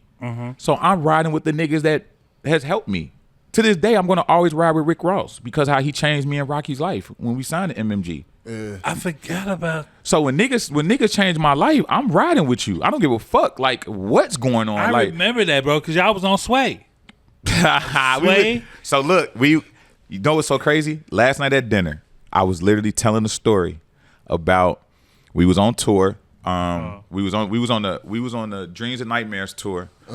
And then we started our own tour for Rockie. We had like 4 or 5 days off. We was in the Keystone Mountains out in, I think it's in Colorado or whatever. And Ross sent over some records for us to record. So we recorded these records, we turned them in. And then next thing you know, he drops a mixtape and got the 6-point star on it. So now the GDs is on. The GDs was already on his ass, but now they really on his ass. And so Rockie goes on Sway in the morning, and Sway asks him like, "Yo, like Ross got the shit going on with the GDs. Like you being from Chicago, how you handle that?" I'm thinking he gonna take a PR answer and like you know what I'm saying, but Rocky's what 5'5", 5'6". He stood 10 toes down and he said, "Hey, whatever bullshit come to my doorstep, I'm gonna handle it how I handle it. I'm riding with Ross." And I can't be mad at that. And people be wanting Chicago niggas to stand with shit just to stand with shit. I'm standing with shit that's actually helping me and changing my fucking life. That's real. That nigga changed our life. Nigga, we was riding around Chicago, broke as hell, rapping and doing shows, and there was a bunch of niggas that could have helped us. Ross did. Hey, we turned down Cash Money. Cash Money offered us a lot of money. We turned down and this Diddy. was when Wayne was popping it. Bro, Rain was going crazy. Yeah. We turned down Cash Money. We turned down Diddy. We turned down everybody tried to sign us. Ross was like trying to empower, you know what I'm saying, us. And he used to tell us like, "Yo, man, stay within your lane. Do certain shit that you fuck with." And if you look at him, people can say what they want. He a fat nigga that love burgers. He has Checkers. Nigga love chicken. He got Wingstop. Yeah. You know what I'm saying? Yeah. He like cars. He has a car. Like he does what he does, but it's like I fuck with the people that gave me an opportunity. Rich Paul and the 8081 dudes, they gave me an opportunity. That opportunity came from a young lady named Ainsley Johnson, hit me up on Facebook, asking me to manage her. So I've had these opportunities where people have presented it to me, and I'm loyal to the soil. I don't give a fuck if you from Chicago. If this nigga helped me, I'm riding with him. But it was a lot of niggas in Chicago who could have helped me who they didn't do it. And I used to be mad about it, but I'm not, because it's a lot of niggas that's still trying to figure they shit the fuck out. Yeah. That's why I couldn't be mad at a John Monopoly for not giving me an internship when I asked him. The nigga was still he still had shit he had to figure out. Yeah. You know what I'm saying?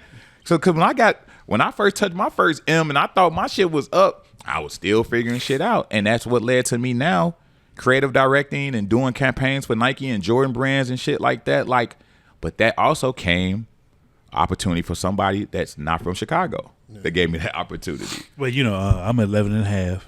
He's no. So I want to. He 11. I'm a 13. That's a 13? That's a 13. Damn, those shoes make our feet look small. Yeah, Good I mean, it's proportionate. I'm a big nigga.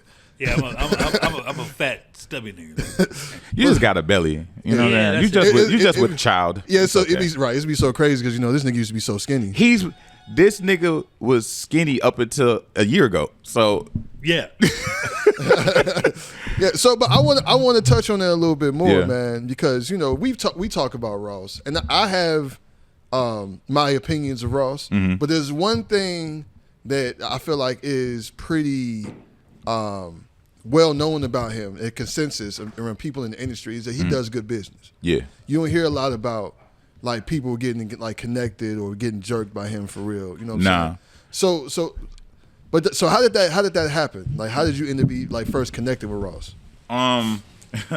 So Rockie has signed a production deal with this company in LA, and he went out to LA and we made this. He made at the time I didn't go out there, but he made this project called Electric Highway.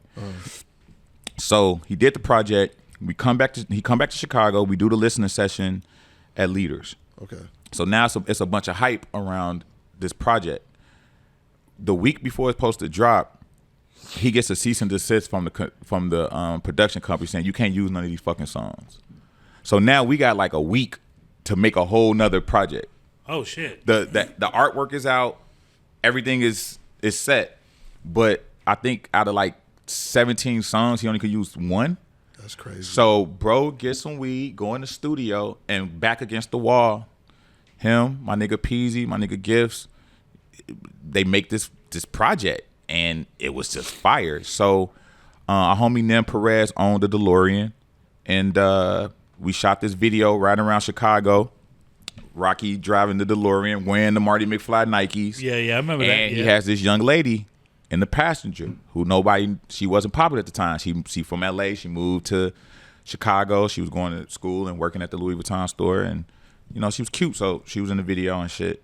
She ended up being Aleli May, who now has her own Jordans and do everything like that. So we made this video, and at the time we was just touring, because like the thing about Rockie was like, even before the deal, we was doing shit with Fall Out Boy, Good Charlotte, John Mayer. I went through a Fall Out Boy withdrawal the other day. Yeah, I was just going hit to hit. Like, I remember Fall Out Boy doing like little hole in the wall shows around Chicago, because Fall Out Boy, they from Glenview. Yeah, you know what I'm saying. So, we was doing shit with John Mayer. Like the white side was fucking with us tough. But we did this. We was touring like a motherfucker. And this one year, 2012, we was on tour. We did a Wale tour. We did another tour, and we was in the car one day, and Ross DMs Rockie and was like, "Yo, what's up? Like, I'm fucking with this video," and put a number in the DM. And we like, nigga, we got daddies, nigga. We ain't just, you can't just throw no money in no DM. We gonna jump, nigga. Right. Like, so I called a girl named Sarah Ann Ross. Out to Sarah. She went to Columbia. She was working for Diddy at the time. Okay. And I called her and I said, "Yo, what's up with this nigga Ross?" She's like, "What you mean?" I'm like, "I know he be with Puff, and Puff, because this at the time, 50 was at Ross for real. So that's when Diddy was rocking with Ross really tough. So I hit her. I was like, "Yo, what's up with dog?" And she's like, "What you mean?" I'm like, "He trying to sign us." She was like, "Try to sign who?" I was like, "Rockie." She's like, "Rockie who?" I said, "Rockie Fresh." She's like, "What?" I said, "The same nigga who I've send you his records once a month for the last year." Right. She goes in her email. She finds the record. She says, "I'm coming to Chicago Friday." I said, "Okay." So at this time, Ross sending us records. He's like courting us. She comes to Chicago. We in my man Chris Classic Studios. Before he had the big studio, it was in his parents' house up north. She came, listen to some records. She said, "Oh my God. Okay, cool." She was like, "Take me back to my hotel." So I dropped off her hotel. Right before she got the car, she said, "I'm gonna have Diddy call you on Sunday." And I was like, "Man, get the fuck out of here." So that Sunday, I was at KFC, fucking up some KFC. Get a call. Honey barbecue wings? No, actually, I had a 3-piece and I put honey on my biscuit, like I was fucking it up. And I get a call, "What up, baby?" I'm like, "Who the fuck is this?" "It's Diddy." "Man, get the fuck off my phone." He's like, "Nah, nigga, it's Diddy." I said, I'm like, "Oh shit. Yo, I need Rockie number, baby. I'm mad at you. You should have told me about Rockie a long time ago." "Huh. Okay." "Hey, yo, Rockie, Diddy about to call your fucking phone." And so Rockie like, "Man, shut the fuck up." I'm like, "No, the nigga Diddy about to call your phone." So Diddy called his phone. Next thing you know, he flew us out to New York, and then it became a bidding war. So it was a bidding war before MMG moved to Atlantic. They was on I can't remember what the other label, but basically it became a bidding war for Rockie. And I remember Puff told us, he said, "Hey, I'm gonna fly." He was trying to sign Rockie and The Weeknd at the same time. So he called. He was like, "Yo, I'm gonna fly y'all to Vegas for the Floyd Mayweather fight. Do not sign. Just come kick it with me for a weekend." So he's about to do his Diddy presentation, right? So we come back to Chicago. We have Music Garage. We playing a video game and shit. And all of a sudden we see a tweet goes out. It's Ross. "Meet me, Rockie Fresh, DJ Clue at Perfections in New York tonight." It's like 3:00 in the afternoon. We like, what the fuck? We playing 2K. This is Kevin Durant on OKC 2K. Where you could torch a nigga with his ass. So I'm looking at Rockie like, what the fuck going on? Next thing you know, my nigga Spiff, shout out to Spiff TV, calls like, "Yo, you got some fights in the email." Nigga flies to New York, and I'm like, "Bro, you about to fucking sign. You can't sign to Ross." We promised Puff that we would not. I literally just gave that nigga my word. He ends up, signing with Ross. And then, Puff was a little bit pissed off at, but that was the best decision we made. People talk that shit about Ross. Oh, he's a correctional officer or whatever. He a CO. That nigga they ain't a police. The nigga had a job. Right, yeah. The nigga had a fucking job. But you cannot discredit his ability to rap. I would put Ross storytelling. Yeah. I would put Ross up against a lot of niggas. I got a Ross playlist. So people talk about Ross, but Ross empowered us. You know what I'm saying? Like Wale was me and Wale was like this when Wale got dropped from Interscope. He was in Chicago. Kicking it with me. We went to where the fuck? Yeah, we went to Lumen. We performed at Lumen. I got the picture, and then he flew the next day, and he went and made No Hands. Oh wow. So the nigga Ross gave niggas opportunities. When shit went left with Maybach and Maybach was kind of losing a little bit of, you know what I'm saying? They waved and Rocky needed to leave. He let us leave. We didn't have to pay back shit. We left unscathed. Like that nigga Ross is one of the illest niggas. Him, his sister, you know what I'm saying? Spiff, like them niggas some of the coolest niggas, and people don't understand that. And the nigga Ross has so much love and respect for Chicago. Yeah. But people like to play with him about that correctional officer shit. But guess what? There's a lot of rappers out there that y'all love that got some backgrounds that's way worse than that. Look, I've been in the Adriana's twice with Ross. Yeah. Like, he was like plugged. Like, niggas would come out there. Matter of fact, Hoover's son was out there the last time he came because of the record. Yeah. It's like, bro, and shout out to GLC for making things happen. You know what I'm saying? Like Larry Hoover Jr., one of the nicest, coolest, smoothest motherfuckers you ever meet. Ross is the same way. To this day, bro. I live in Miami. I've been on a boat and seen Ross sitting in the backyard of his house that he's rebuilding with my man E-Mix. I don't care, bro. Like, Ross is a real nigga.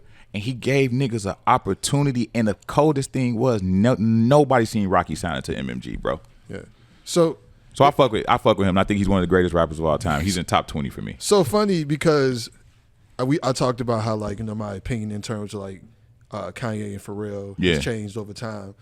My opinion of Ross has changed. So I never denied the fact that he could rap. Yeah. Like, you know what I'm saying? Like picking beats, putting shit together. Cold. I mean, he's definitely, and he know his lane. He stay in his pocket. He real good with that. The nigga had Andre 3000 play a live guitar. Yeah, no. Ross, and I remember, you know what I'm saying? Like, for the first time, like, how many niggas got a Dice Pineapples in their motherfucking repertoire? Like, not many. Because Ross, the thing about Ross music, you can bag up to his music, you can drive to his music, and you can fuck a chick to his music. 100%. And he talking that shit where you could close your eyes and really envision it. Yeah. I don't know if he really know the real Escobar, but shit, nigga. So I believe it. So that was kind of like when we talk about pivot points in hip hop. I feel like that was kind of one of them as well, because he legit because like the real Rick Ross was kind of like fighting for his identity at the time, and you know, and basically he ended up he took Ross to court. Rick Ross took Rick Ross to court. You know what I'm saying? And the new Rick Ross won. And I always thought that was kind of weird, but like I said, I don't know the dude personally.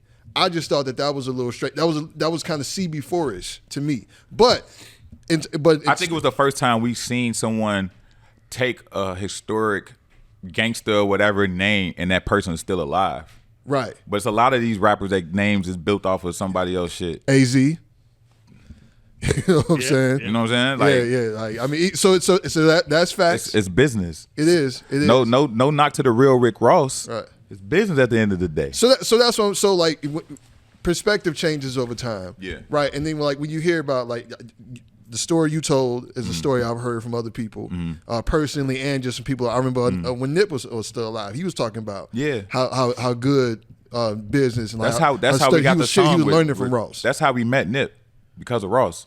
You met Nip? We got a song called Lifelong. You can look it up. It's Rockie Fresh, Rick Ross, and Nipsey. You're the first person I know. How was Nip like as an individual? Was you a rhyme like that or? The coolest, realest nigga you gonna meet. That's a consensus. Like he the last time we seen, what's so funny was the day he got killed, I was supposed to try to go pull up on him. I had told Rocky, like, yo, when we go back to LA, we gotta obviously we were going to see Chris Brown, but I was like, yo, we gotta pull up on Nip because we had seen Nip at a Clippers game. I always post this video. We at the game, I see Nip sitting courtside. I didn't have Nip number. I DM him on Twitter. Cause Nip's always fucked with me because my name was Hustle. Right. So what was funny was it was kind of like a cooler joke. Like sometimes they would spell his name like my name, Hustle. Right. And I just be like, whatever. But I hit him. I'm like, yo, we at the game, bro. Like, what's up? He was like, meet me outside. So the last video we have with him is us outside of Crypto Arena, him by himself, 200 people outside, and we chopping it up. He like, yo, pull up to the Marathon store. Like, he used to always tell us, like, pull up on us. Even when Rocky shot the Lifelong video, he shot the video in front of the Marathon store before it was a Marathon store. So everything Nip, y'all see, that's what Nip was. Like, Nip was, like, about empowering. He didn't have bullshit conversations. Like, you couldn't go to Nipsey and be like, man, look at that bitch over there. Like, he was always talking about, like, the bigger thing. And we got that record because Ross was trying to sign him at the time and had a bunch of records. We was at a hotel in not Carbondale, where University of Illinois at? Champaign. We had a hotel after doing the MMG tour. Bro playing us some records, and we hear this record. And he's like, yo, this is with Nip. We like, we need that record. He gave us the record, and then Nip co-signed it. So, like, Nipsey Hussle was one of the most amazing people, and now it's wild because no one spells my name right. So now everybody put Hustle as Hussle, and I don't even get mad at it because, Nipsey Hussle is one of them niggas. But that also goes to show, going back to me talking about, like, how I emulated certain things that DJ Pharris did. So niggas didn't know I was in those type of rooms with those type of people. Yeah. You know what I'm saying? Like, so, I met Virgil when Virgil was a blogger. You know what I'm saying? I was working at Ralph Lauren. He used to come in the store and shit. So he had a blog called The Brilliance. Yeah. You know what I'm saying? So it's like, to see Virgil turn into what Virgil turned into and then still be able to hit him. I was in Paris, like, yo, where you at? Nigga, like, I want you to come by the office, but I'm DJing in Ibiza. You know what I'm saying? Like, but it all comes from, he was DJing in Ibiza. Wait, hold up. Because we run out of time. But I got to bring up, you are the first person I know from Chicago to do a If You Know, You Know party in Paris. Oh, that shit was lit. This man threw a party in Paris, bro. With hood niggas. The shit looked like Saturday Custodial in Paris. Like, niggas was out there. So what happened was, I wanted to go out there for Fashion Week. It just so happens the NBA Paris game was Detroit Pistons versus the Chicago Bulls. So I said, oh shit. This was a couple years ago, right? Yeah, it was like 2022. Yeah, because I knew a few people that flew out there for that. So I'm like, yo, I'm about to throw a party called If You Know, You Know at this small club called Jangle. Shout out to my nigga Brian. And I was telling niggas in Chicago, like, yo, I'm about to throw this party.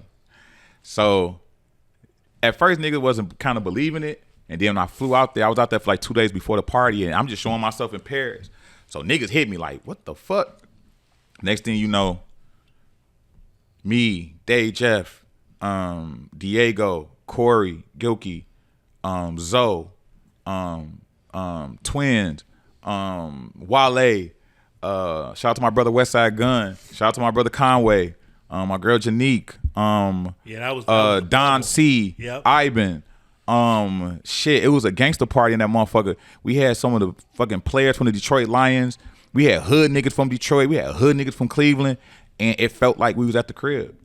We had my man Rose Spit from Detroit. Like, it's shit like that, bro. My whole career has been built on just providing and giving to people, like giving people a fucking feeling, bro. An experience. That's all. When I did Martel's experience, nigga, I brought fucking Jay-Z and fucking LeBron to Shrine. We We talked talked about that real brief. Yeah, we talked about You know that what I'm saying? Brianna gave you a shout out on that. She was like, bro, like that was like, bro, and that was me going back to Hennessy not fucking with me. Hennessy, it was me sitting in my apartment, and I said I wanted to throw a party. I hate red carpet. Why don't nobody do a black carpet? And that was at the time where you remember Hove and everybody, we was all wearing black. Yeah. We was wearing the black wooden pieces and shit. So I was like, yo, I want to do this party called the Blackout. That's what I want to call it. So then I'm like, this party was part 2 to the LeBron party I did at Lumen. Okay. Because LeBron always at the time would play a game in Chicago late in the season and would stay in Chicago for about 3 or 4 days. So it was just supposed to be a LeBron party. And I was on tour with Wale. We had did the Blueprint 3 tour. The first one was Wale, NERD, Hove, and the super opener was J. Cole. And we did Colleges. He ended the tour and then did a part 2 where it was Jay-Z, Jeezy, and Trey Songz. So I had flew to Cleveland, met with Rich. Rich picked me. I'll never forget. Rich picked me up in a Range Rover Sport. First time I was in one of the motherfuckers. I said, yo, bro, I want to do this party. And we go out. We go to the game. They play OKC that night. We go to the after joint at House of Blues. I present this party to Rich. I said, I just looked up the shit. Jay-Z has a fucking show at the United Center that same night as the party, my nigga. Yeah. Can we? He's like, I'll figure it out. Like, he wasn't even an agent yet. He's like, I'll figure it out. This, I got you. So then I come back to Chicago. I'm like, oh shit, I need a sponsor. So shout out to L Williams. I can't not talk about this party and not give him his props. L connected me with my man Howard, and Howard was working with the agency that had Hennessy Black. Mm-hmm. So it just made sense. Yeah. So then from there we needed a PR person. Here comes Bree. You know what I'm saying? And LeBron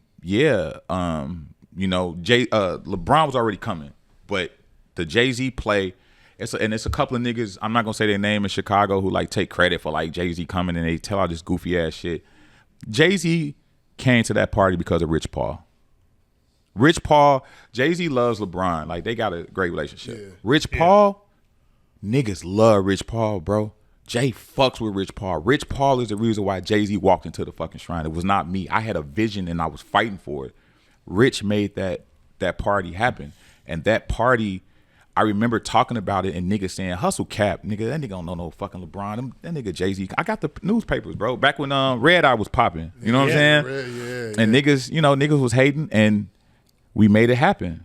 You know what I'm saying? And that night was the fuck y'all, I'm really that nigga. And I'm about to continue to show y'all I'm that nigga. And I went on a run for a while. You've been going ever since. But I would say this, what fucked up my trajectory to a certain point was I got to a point where I wanted to be accepted by Chicago niggas so bad I started like dimming my light and not doing so much. I started like sitting down and shit. That's crazy. You know what I'm saying? Like, it was certain shit. I'm like, yeah, man, I'm about to go fly to motherfucking Paris and go kick it with, and then niggas look at me like I'm cat, so I just wouldn't say shit and I wouldn't do shit. And then I started hanging out in Chicago more where I wanted niggas to like fuck with me. And I was basically like dimming my light. But in the process of that, that's when I got the liquor deal. And look what I did with Martel. Niggas wasn't drinking fucking Martel. I had everybody and their mama drinking that shit when I was doing that shit. Niggas I'm still missing my bottle, fam. Oh, I can make that bottle happen, my boy. Trust. I still got a stock of that shit. So I made that shit hot, but I made that shit hot by creating experiences, throwing parties and shit like that. So I started seeing the music industry was changing. I was like, all right, it's too many rappers. You know what I'm saying? Like, I still got Rockie Fresh. I'm working with these other artists and shit, but I'm like, yo, music is not serving me no more because I'm just too in Chicago right now. So I was gaining weight. I had a nice ass crib, you know what I'm saying, up north, and I was just like being a fat nigga with some bread, you know what I'm saying? And another thing, I never got to really show niggas how much money I was really making. I made a lot of fucking money. These historic events I was doing, I wasn't doing this shit for free. Yeah. But I couldn't so when I would say little money shit, it come all the older niggas hating and goofy shit. So, man, I needed to pivot, and fortunately, shout out to Taylor Burner. Me and her was sitting in an apartment, She was trying to figure shit out. I was trying to figure out what's my next move. And then she created the agency 32, and I became the creative director for it. And 4 years later, we doing Nike campaigns, Jordan launches. Shout out to the Gamma release, the Midnight launch. Shout out to Ron Louis, Detail Out, Foot Locker, all them. I've been a part of a bunch of dope ass historic shit in that lane, but the DNA was the same shit I was trying to do in music and throw with parties, give people experiences. So it's like my whole career had just been like, how can I level up? But when I started really caring about what Chicago niggas thought of me, that's when I took my biggest hit. This nigga put me on Sydney Carter. Shout out, we managed Sydney. Shout out to Sydney Carter, man. That's coach, my sister. The woman coach. Yeah. So shout out to my sister Sydney. Before we get out, I'm gonna make sure you meet her. You need to have her on the podcast. You need to meet her. Hey, I'm gonna make that happen. Let's make it happen. I'm gonna make that happen.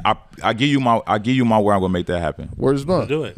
So before we get out of here, man, because this has been coming up a lot, man, with Chicago and people like yourself who have done a lot for the culture. Love Chicago. Everybody that's from Chicago loves Chicago. Yeah. We rep this bitch to the grave. We talk about what happened with D Rose. Yeah. I feel like D Rose is like one of the only figures in Chicago that everybody love him here. He get his, you know what I'm saying? Like you can't hate on. You can't say shit about D Rose to a Chicago motherfucker nowhere. But outside of him, it's like, damn, bro, like why are we like this? So if there is one thing, I would say Kanye too. Well, yeah, you didn't really hear. Yeah, you didn't really hear people not Kanye until Kanye started doing wild shit. Yeah. So that's what I'm saying. So you can't really say him now. Yeah. But before, absolutely. Yeah. So if there's one thing about Chicago that you could say if you could change, in terms of the culture, in terms of the people, like what would it be? Community. We spend so much time. I see you nigga get money, baby. I see you with the bitches. Instead of actually having a conversation about how you got it? It's niggas who hated on me, right? Who, if they would have just sat down with me and had a business meeting, we could have made some millions together. I don't have not. I'm talking about the bona fide haters that I know hating on me in Chicago. I can't personally hate on them because they all cold at something. Yeah. It's just my bravado. I didn't come from Hyde Park. I didn't have a bunch of niggas around me. Right. I was an out west kid that moved to the south suburbs, and then I went to DePaul. I go to fashion school. I'm trying to do this shit. It wasn't a bunch of niggas around me. Yeah. The only niggas the only motherfucking niggas that set me down and gave me some game was Hollywood Hope, Vic Lloyd, and Dave Jeff. And I would never diss them niggas or anything. Like any nigga who actually sat down with me and gave me some opportunity, I love them to this day. But I wasn't out here trying to be better than niggas. We compete with each other. Why you competing with me, fam? Let's go get and that's what I love about Miami. One thing I say, people gonna probably be mad when I say the difference between black Chicagoans and white Chicagoans is that neither one of them like each other. The difference is white Chicagoans will be like, man, I think Chad's a fucking dickhead. But Chad write code. Hey, Chad, let's go get $1 million, but fuck you. Let's go get our money and then go our separate ways. Yeah. Chicago niggas are battling each other for clout. The middleman. Bro, middleman. Bro, I ran off so much motherfucking money on these niggas because they was so busy hating on me and hustle cap and hustle this. Hustle didn't do that. All right, you can argue what you want. My bank account says otherwise and my career says otherwise. But I don't, nigga, I'm one of the coldest niggas and I stand on that.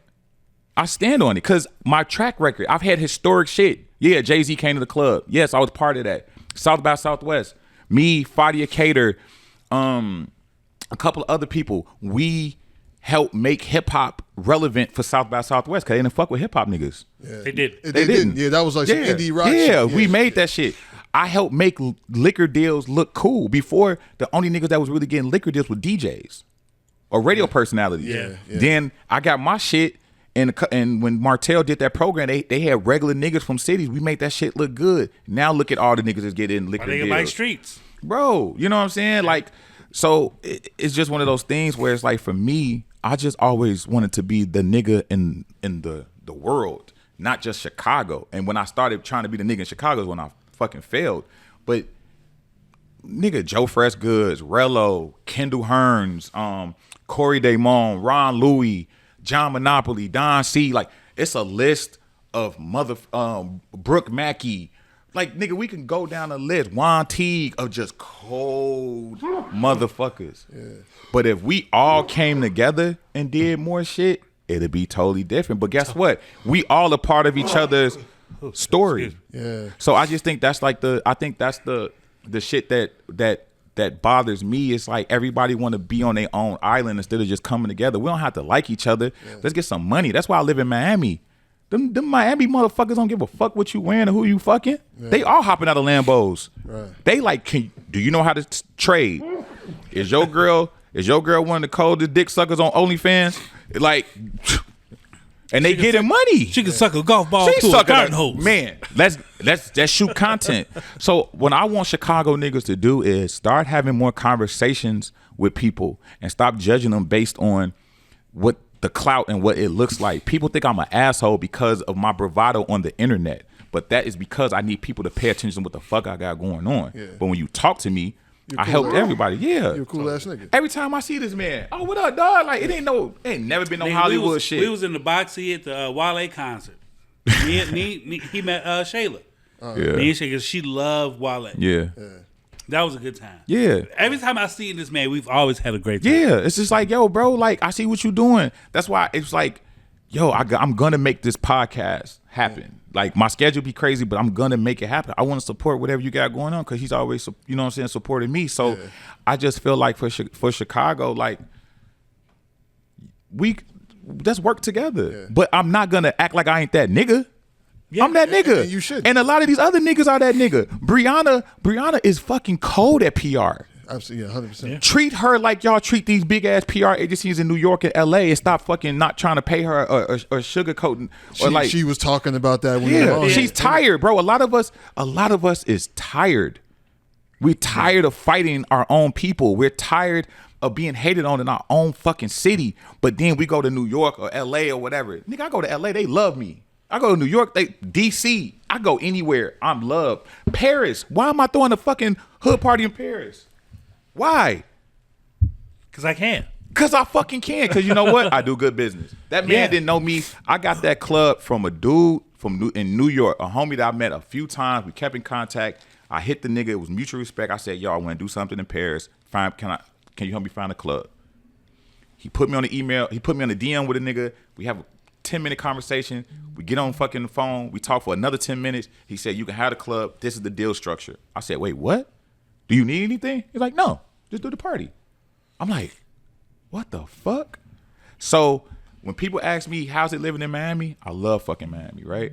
But guess what I had to do this whole year? I had to unlearn behaviors that has impacted my career.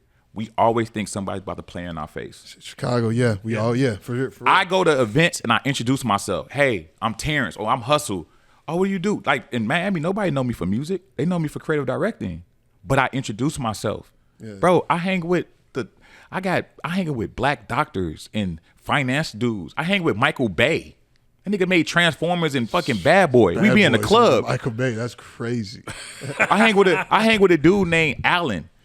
If y'all don't know who Allen is the nigga who co-founded the E Network.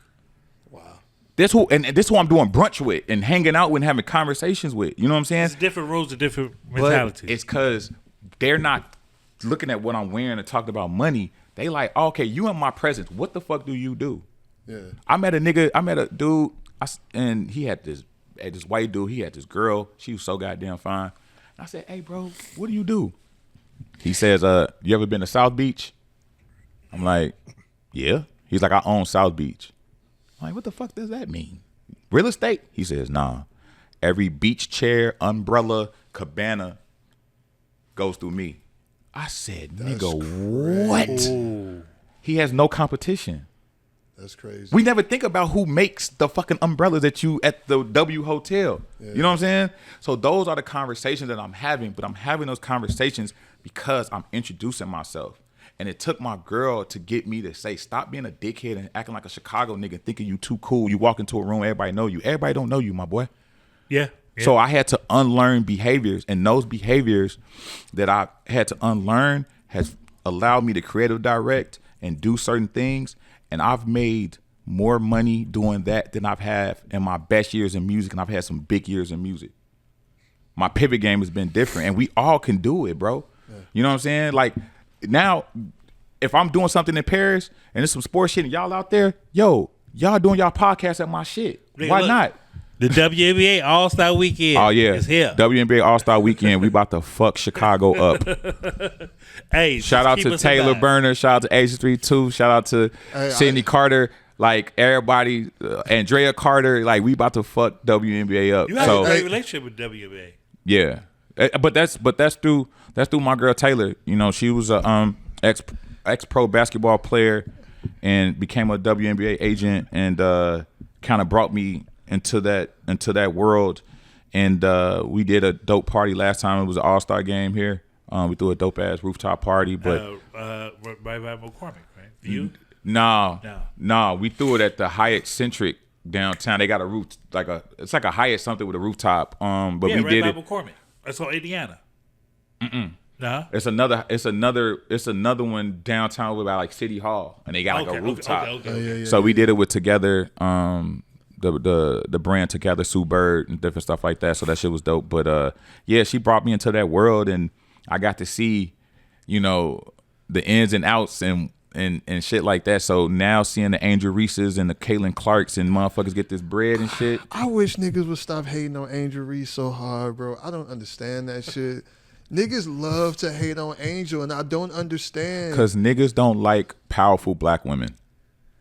Is she being her shit? And you know what I'm saying? But look, she's Angel Reese, so her bravado is what makes her who she is. Yeah. So sometimes it's done in a way where you can take it, and then sometimes it's done in a way where you like, damn, I hate her, but she backs her shit the fuck up. Yeah. You know what I'm saying? She backs it up. But we don't say shit when the white basketball players pop they shit. We don't. You know what I'm saying? And that's the thing that kills me, because it's always us that do it, bro. Like, you know what I'm saying? Like, I just. They want us to pop our shit to everybody but us. Yeah. Fuck that. Pop your shit. Because niggas don't know the trenches.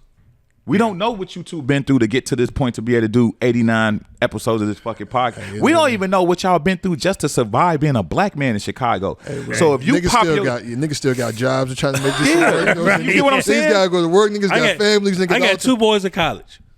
You know what I'm saying? So this shit ain't no fucking game. So when niggas see niggas working and shit, they like, oh, nah, man, put some fucking food on your table. That's why when people be hating and doing dumb shit, I say, go get some fucking money, bro. Yes. You know what I'm saying? And niggas like, you know, I got a whole life outside of this that I've done all right? Mm-hmm.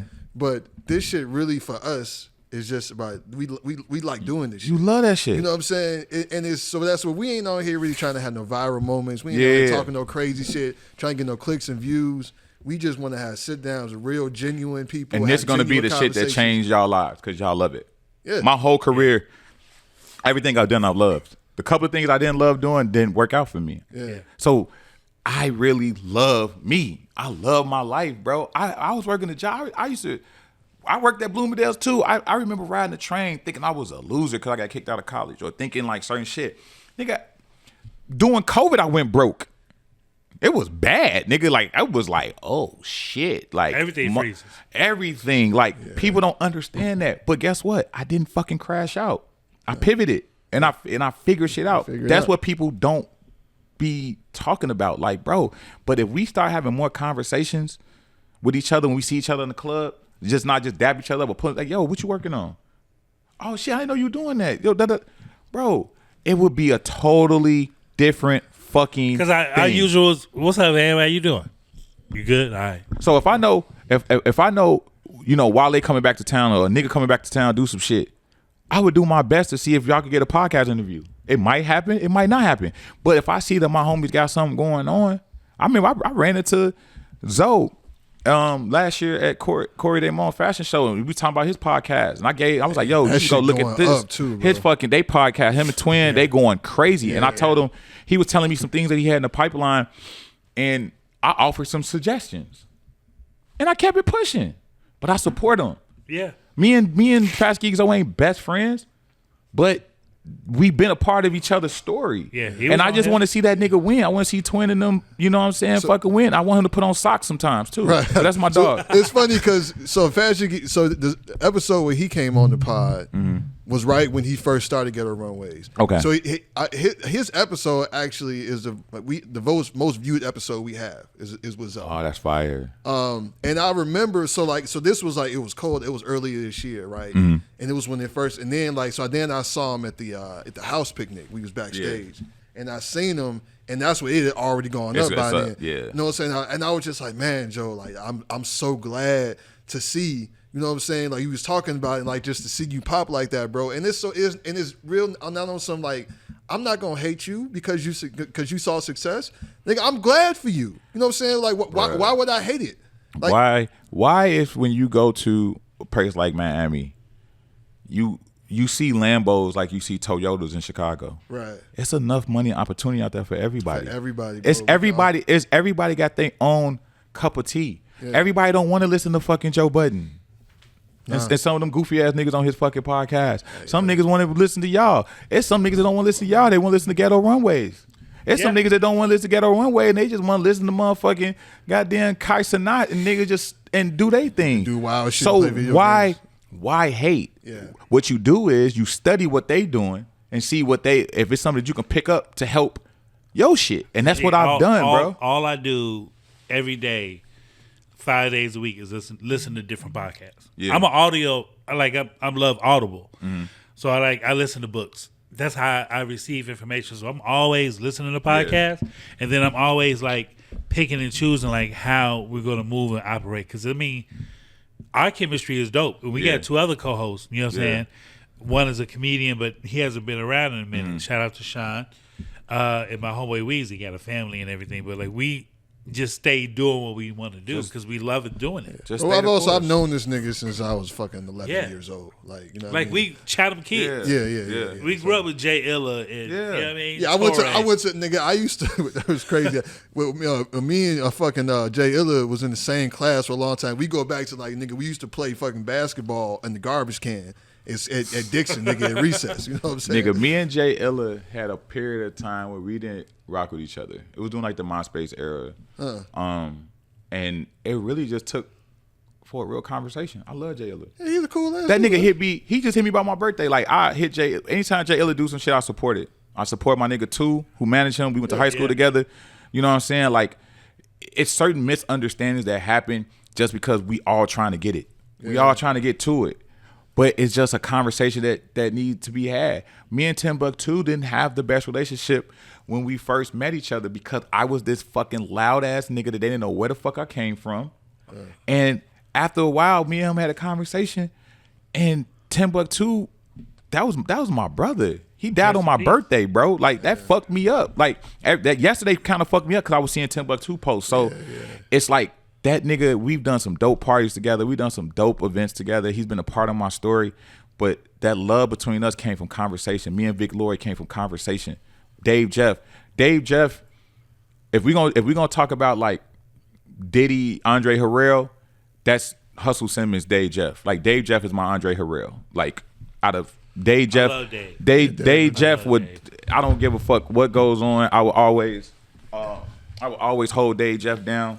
So that's like my Andre Harrell, but bro, so much stuff can be stopped, and so much conflict can be stopped by just a communication. Like it's just like oh man, I thought you was this. Niggas get cool with me. They be like, oh, you cool to the motherfucker. I'm like, damn, you think I was cool? They're like, no, you popping your shit on Twitter, on Instagram. Nigga, that's what it's for. We always big up other podcasts, man. Like, you know what I'm saying? You got a thing you want to do, just go ahead and do it. Yeah.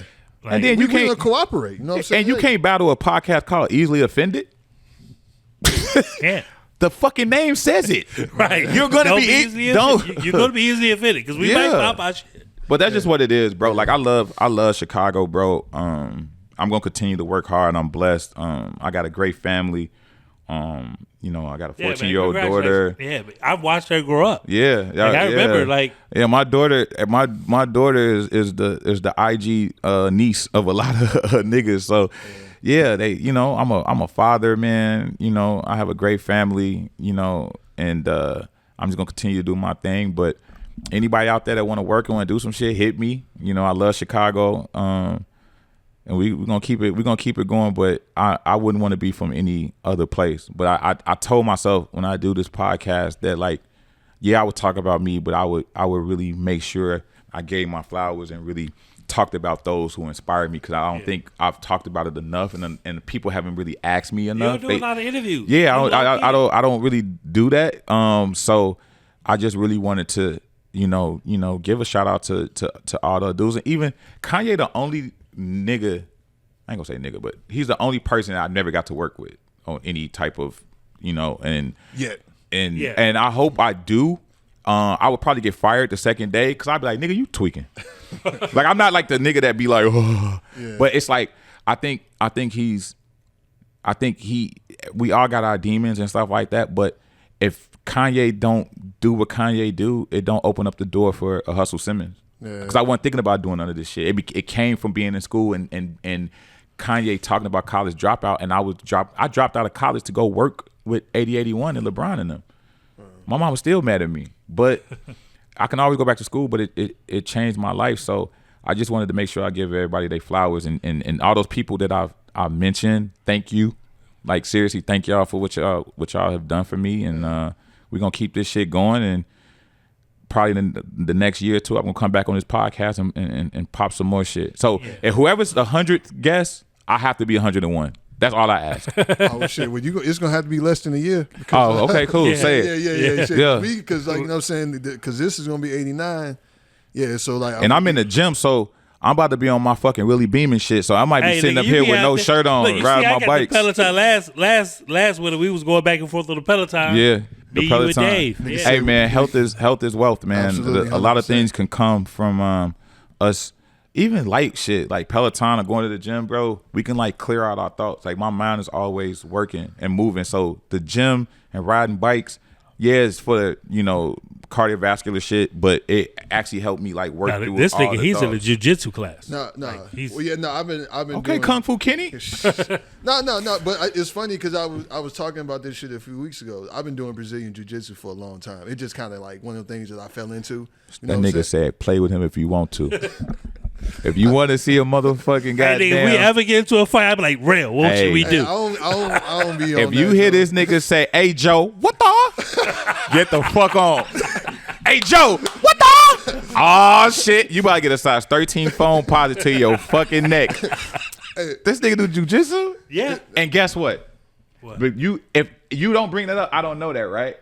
Oh no. But it's shit like that where if niggas having a conversation and be like, yo, yo, man, I be riding the bike and shit. And the nigga say, man, I've been doing Brazilian jiu-jitsu. Like, the niggas on Street Fighter? Okay, cool. But it's now I gotta watch his hand. But it's such a relief, bro. Yeah. You know what I'm saying? Like, it's such a release. And it's like, and the thing about when you talk about like warrior culture, it's such respect. Like, because I've gone to like tournaments and competed with motherfuckers, and then like nigga I'll lose to somebody, and then like we'll have that conversation like, damn, like how did you do? Or what, you know what I'm saying? And I done got like so many like got cool with people, just through competition, and then they even don't know what I'm saying. And there's no ego in it for real, right? And it's really just about like love for the sport and just like really just having an outlet, bro. Because there's so much stress and so much shit that we got to endure on a daily basis. 100%. You got to have a way to release that shit, bro. You know what I'm saying? All ego is insecurity with a Band-Aid on it. 100%. So like if you treat ego like a movie, right? So at the exact moment that your ego kick in, if you pause that movie and we wind it back a split second, whatever you was feeling at that time is what you really was feeling. So that might have been you was scared. Like that's another thing. Like I'm not afraid to tell people I don't know. I'm scared. I don't have the answers. Yeah. So a lot of times we use ego and hate because we don't want to talk about what we really feeling. What's really you could tell if you think I did something, I be telling motherfucker, hey bro, you killed that shit. They don't even know me. I tell a woman down the street like, yo, you're beautiful, and just keep on walking. Right. Like when my ego would kick in, it would be because I didn't want to deal with what I was really feeling. I was either embarrassed, I was scared, you know what I'm saying? I was angry. It was a whole bunch of things, but we don't deal with that. So through conversation, even if you lose, every loss it's a lesson. It's not a loss. You can learn from that shit, bro. Yeah. I remember that Michael Jordan commercial. He's like, I made this shit look too easy. Yeah. But so I think that, through conversation and just through just Chicagoans letting go of that kind of like insecurities and certain shit, bro. If we can just get to like conversing with each other, we are some of the coldest niggas. And I know motherfuckers can make a lot of money. I know it's somebody out there who know y'all, who write code or can build a site or build an app or do something that could take what y'all got to the next level. But you just got to have, a conversation and shit, because love me or hate me, I'm going to still get money and be dope.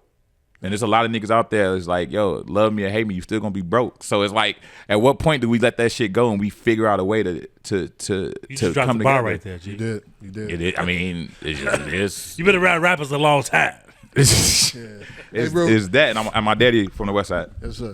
Hey, we want to respect your time because we way over what we said. I gotta go to dinner with my mom and them, and I gotta stop by an event. But no, seriously though, this is my first time meeting you.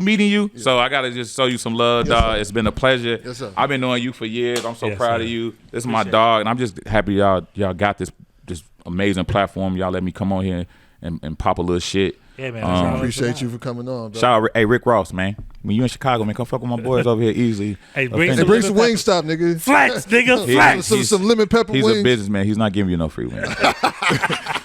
Why the fuck you think he has Harold? Why the fuck you think he's gonna pull up? He got fucking Holyfield crib. You think this nigga giving away freaking free chicken? This nigga does have a Vander Holyfield whole crib and does an awesome car show down there, from my understanding. Man, he do a lot of dope shit. But I just say, man, just start doing your due diligence. Like, that's the word that we need to use. Do your due diligence. Like, instead of just jumping off the first emotion, do your research on these niggas. Like, stop caring about what the motherfucking internet's saying and all this goofy shit. Do deep dive into some shit and you will find out that it's deeper than rap. And be willing to say you're wrong and change your perspective. Oh my God, that's a bar. When you're presented with new information. It's okay to say you fucked up and you was wrong. Yeah, it's okay to say, you know what? Because he said he didn't like Rick Ross 2 weeks ago. And now look at him. You know what I'm saying? He knows jujitsu, so.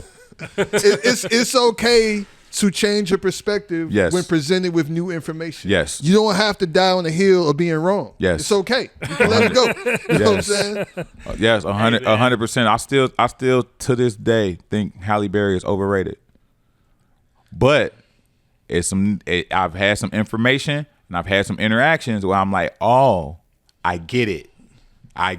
You know what I'm saying? It be like that. I'm a Toni Braxton nigga. Toni Braxton short hair versus Halle Berry short hair, I'm going Toni Braxton all day. But shout out to my nigga rapper Big Pooh. We've been debating this shit for about probably 10 years. Okay. About who's colder, Halle Berry or Toni Braxton. He goes team Halle Berry. I go team Toni Braxton. No. You making me hot, Toni Braxton, nigga, with that video with the all white leather. But even 7 whole days, Toni Braxton. No, with Halle Berry with the movie with Tommy Davis. Oh, you talking about motherfucking Strictly Business, nigga. Strictly with Wayman Tinsdale, nigga. Yes. Hey, that was okay. Hold on. This is what we gonna do. We gonna put them in the ring. We gonna put short hair Halle Berry from Strictly Business. Short hair Toni Braxton versus short hair Nia Long Friday. Ooh, yeah, that's a good one. You know what, G? I might have to go Nia Long. I don't think Nia Long has ever fell off. I gotta go Nia Long. Nah, because she's still bad than the motherfucker. She's still bad. Well, in all fairness, all of them are still. Yeah, they all still beautiful. Yeah. But Nia still got that kind of because you saw her go from like Friday, Love Jones. And then like to Best Man. I think in the Best Man was like when she had on that motherfucker, Best that Man, purple, the purple lingerie nigga she had on. She opened the lingerie. The lingerie is crazy. Boy, yeah. No, Nia, he like big chicks. Only nigga that like big chicks they lingerie. You like big chicks, don't you? You're a chubby chaser. No. I am not a chubby chaser. Actually. It's kind of so I'm not a chubby chaser. I like thyroid problems. No, I like taller women. Yeah, but you know who be always after me? The slim ones. Yeah, I can't do slim. Oh no, because I'm not an ass man. I'm a titty man. So like, but the slim ones be having that. It's no. I've always like thicker, curvier. You know, some BBWs. You know what I'm saying. You know, I like big backs. I don't discriminate. You know what I'm saying. I've he had, like tall chicks. He's on Angel Reese. I've had some everything. Yeah. Oh, Angel Reese pull up on you. Oh, I'm It's going. a rap, G. What up, Joe? What the? Nigga, I work it. Hey, a nigga I grew up with is her head of security. She, my best friend, her bodyguard. He Brandon Cade. He's her bodyguard. Yeah, we used to play basketball in the crib. And I work at Wintrust, so I see her coming from practice. But she taking out. Shout out to my nigga Wendell. Hey, but you know who take the cake for me though? Shout out to my homegirl Keisha. A couple of years ago, she took me to a couple of Sky games and we was on the floor. Okay. Right. So I got to see real up close. And the first game she took me to, they was playing the Aces. And this was before Asia Wilson became the star that she is now. And we was out there when they was warming up, and she had like, you know, the one with the rolled up with the leg body out. crazy. And I was like, man, who the fuck is that? I was just on Asia? a flight with Asia Wilson, Oh, like, man, and I she just is did some so Nike stuff with her. bad, She is a gorgeous woman. She's nice. Her family's nice. Shout out to her mom and her dad. Like, she's amazing. And I just think, you know, a lot of these WNBA players, obviously they look much better than the WNBA used to be. Yeah. But it's just evolution and shit like that. But I think Angel Reese and Asia Wilson, they are like yin and a yang personality wise. Yeah. But at the end of the day, they both dogs. Yeah, 100%. And I just think, you know, both of them are franchise players, face of the league. Caitlin Clark is obviously a face of the league because she's dope. But I think when the dust settles, Asia Wilson is gonna go down as the coldest WNBA player of all time. It's not even gonna be close. She's going to go down pound for pound, the coldest to pick up a basketball and step on that damn court and do her thing. And that was the thing that did it for me. Like, because I saw before she fine. Like, she can hoop. No, she hoop. You ever see that Instagram dude with the white dude? He be like, smash. Oh yeah. Hey, hold on. Let's talk. Hey, real quick before I get up out of here. To that guy, you gotta chill, bro. He be going after people, moms. I don't know what his name aunties. is. You have to fucking chill. The smash, pass, certain hey, bro. You got to He be cut like, it respectfully, out. smash. You got to stop, because if we find a woman in your life and do that shit, you gotta, because he be doing it in a way where it's kind of funny, but then like some of his comments, it'd be like low key disrespectful. It'd be disrespectful. Low key, it do. Yeah. And then niggas want to invite him to the fucking cookout. Stop inviting him to the cookout. Nah, he don't get a cookout. Hey man, I feel like the only nigga is getting in cookout invite that's still alive is Justin Timberlake. Nah, Fuck no. I was gonna say Michael McDonald, nigga. I was gonna say Michael McDonald. yeah, nigga. Hey, look. Before we gotta get out of here. Nah, man. Tommy from Power. He from Chicago. He's always invited to the cookout. Shout out to my man Corey Damone, man. Hey, tell your man Chris Brown. I think he is Oh, he's the GOAT. the new age of Michael Jackson. He's He's not passed even the sales. You know what? Last thing I'm gonna say is about Chris Brown. Chris Brown is one of the nicest, coolest motherfuckers I ever met. If I had to pick the coolest artist I've ever met, worked with, befriended in music ever, the top two is Smoke DZA and Chris Brown. And Chris Brown is a genius. I've been fortunate enough to hang with him and see some of these visions come to life. He's the GOAT. Like Breezy Bowl, and this shit is the tip of the iceberg. Like, he's about to go crazy. So shout out to that boy. Shout out to that boy Brown. We call him Brown, but shout out to that boy Brown. Shout out for him for, you know, showing us love, helping Rockie, giving us hits, records. But hey, that nigga cold, bro. That nigga would smoke a whole pack of squares and do that whole show. Like, he's different. I don't understand how motherfucker. I found that out a little like a couple of years ago that he's like a chain smoker. Yeah, you know what I'm saying? Like, bro, and he be doing all that dancing and shit still. Yeah, That's crazy. He's an indigo child. If y'all get some time, Google indigo children. They like think like they are like misunderstood, but they like great at everything they do. I've hooped with him. That nigga can hoop. He could dance. He could sing. He could paint. Like, he can dress.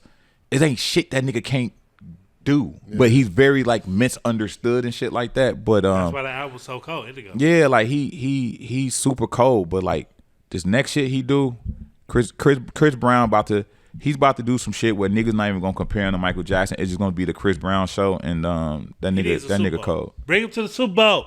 Stop playing. Fuck no. Shout out to Super Bowl. I'll be out there, man. San Francisco. We're gonna do some dope ass shit. Where can they follow you at, brother?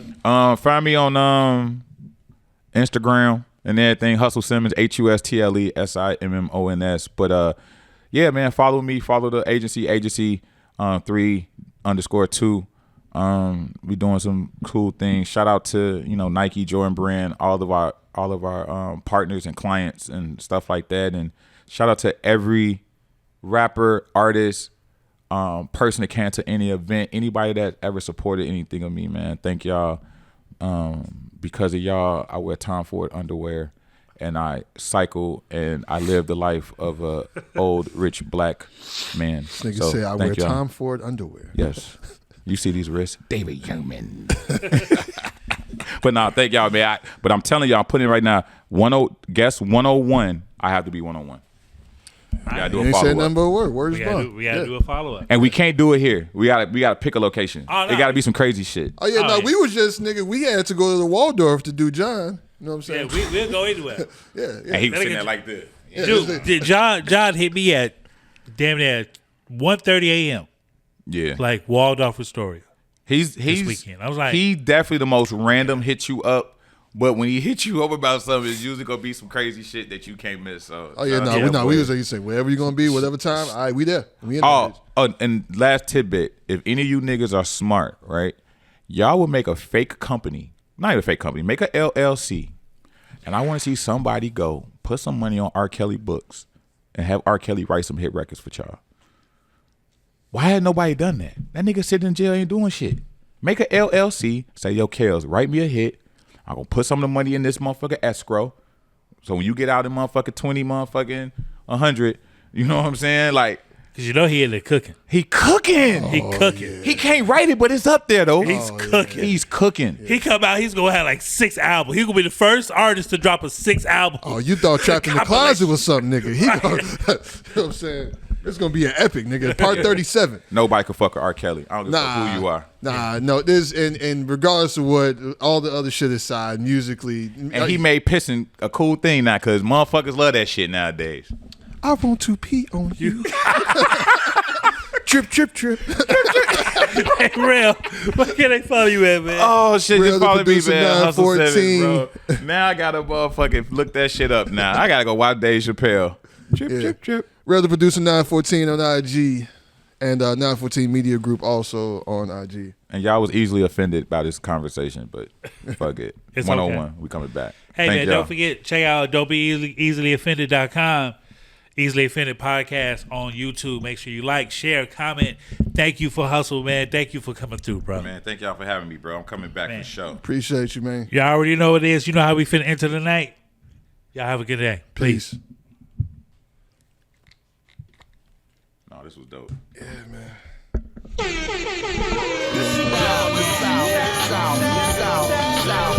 of my favorite songs.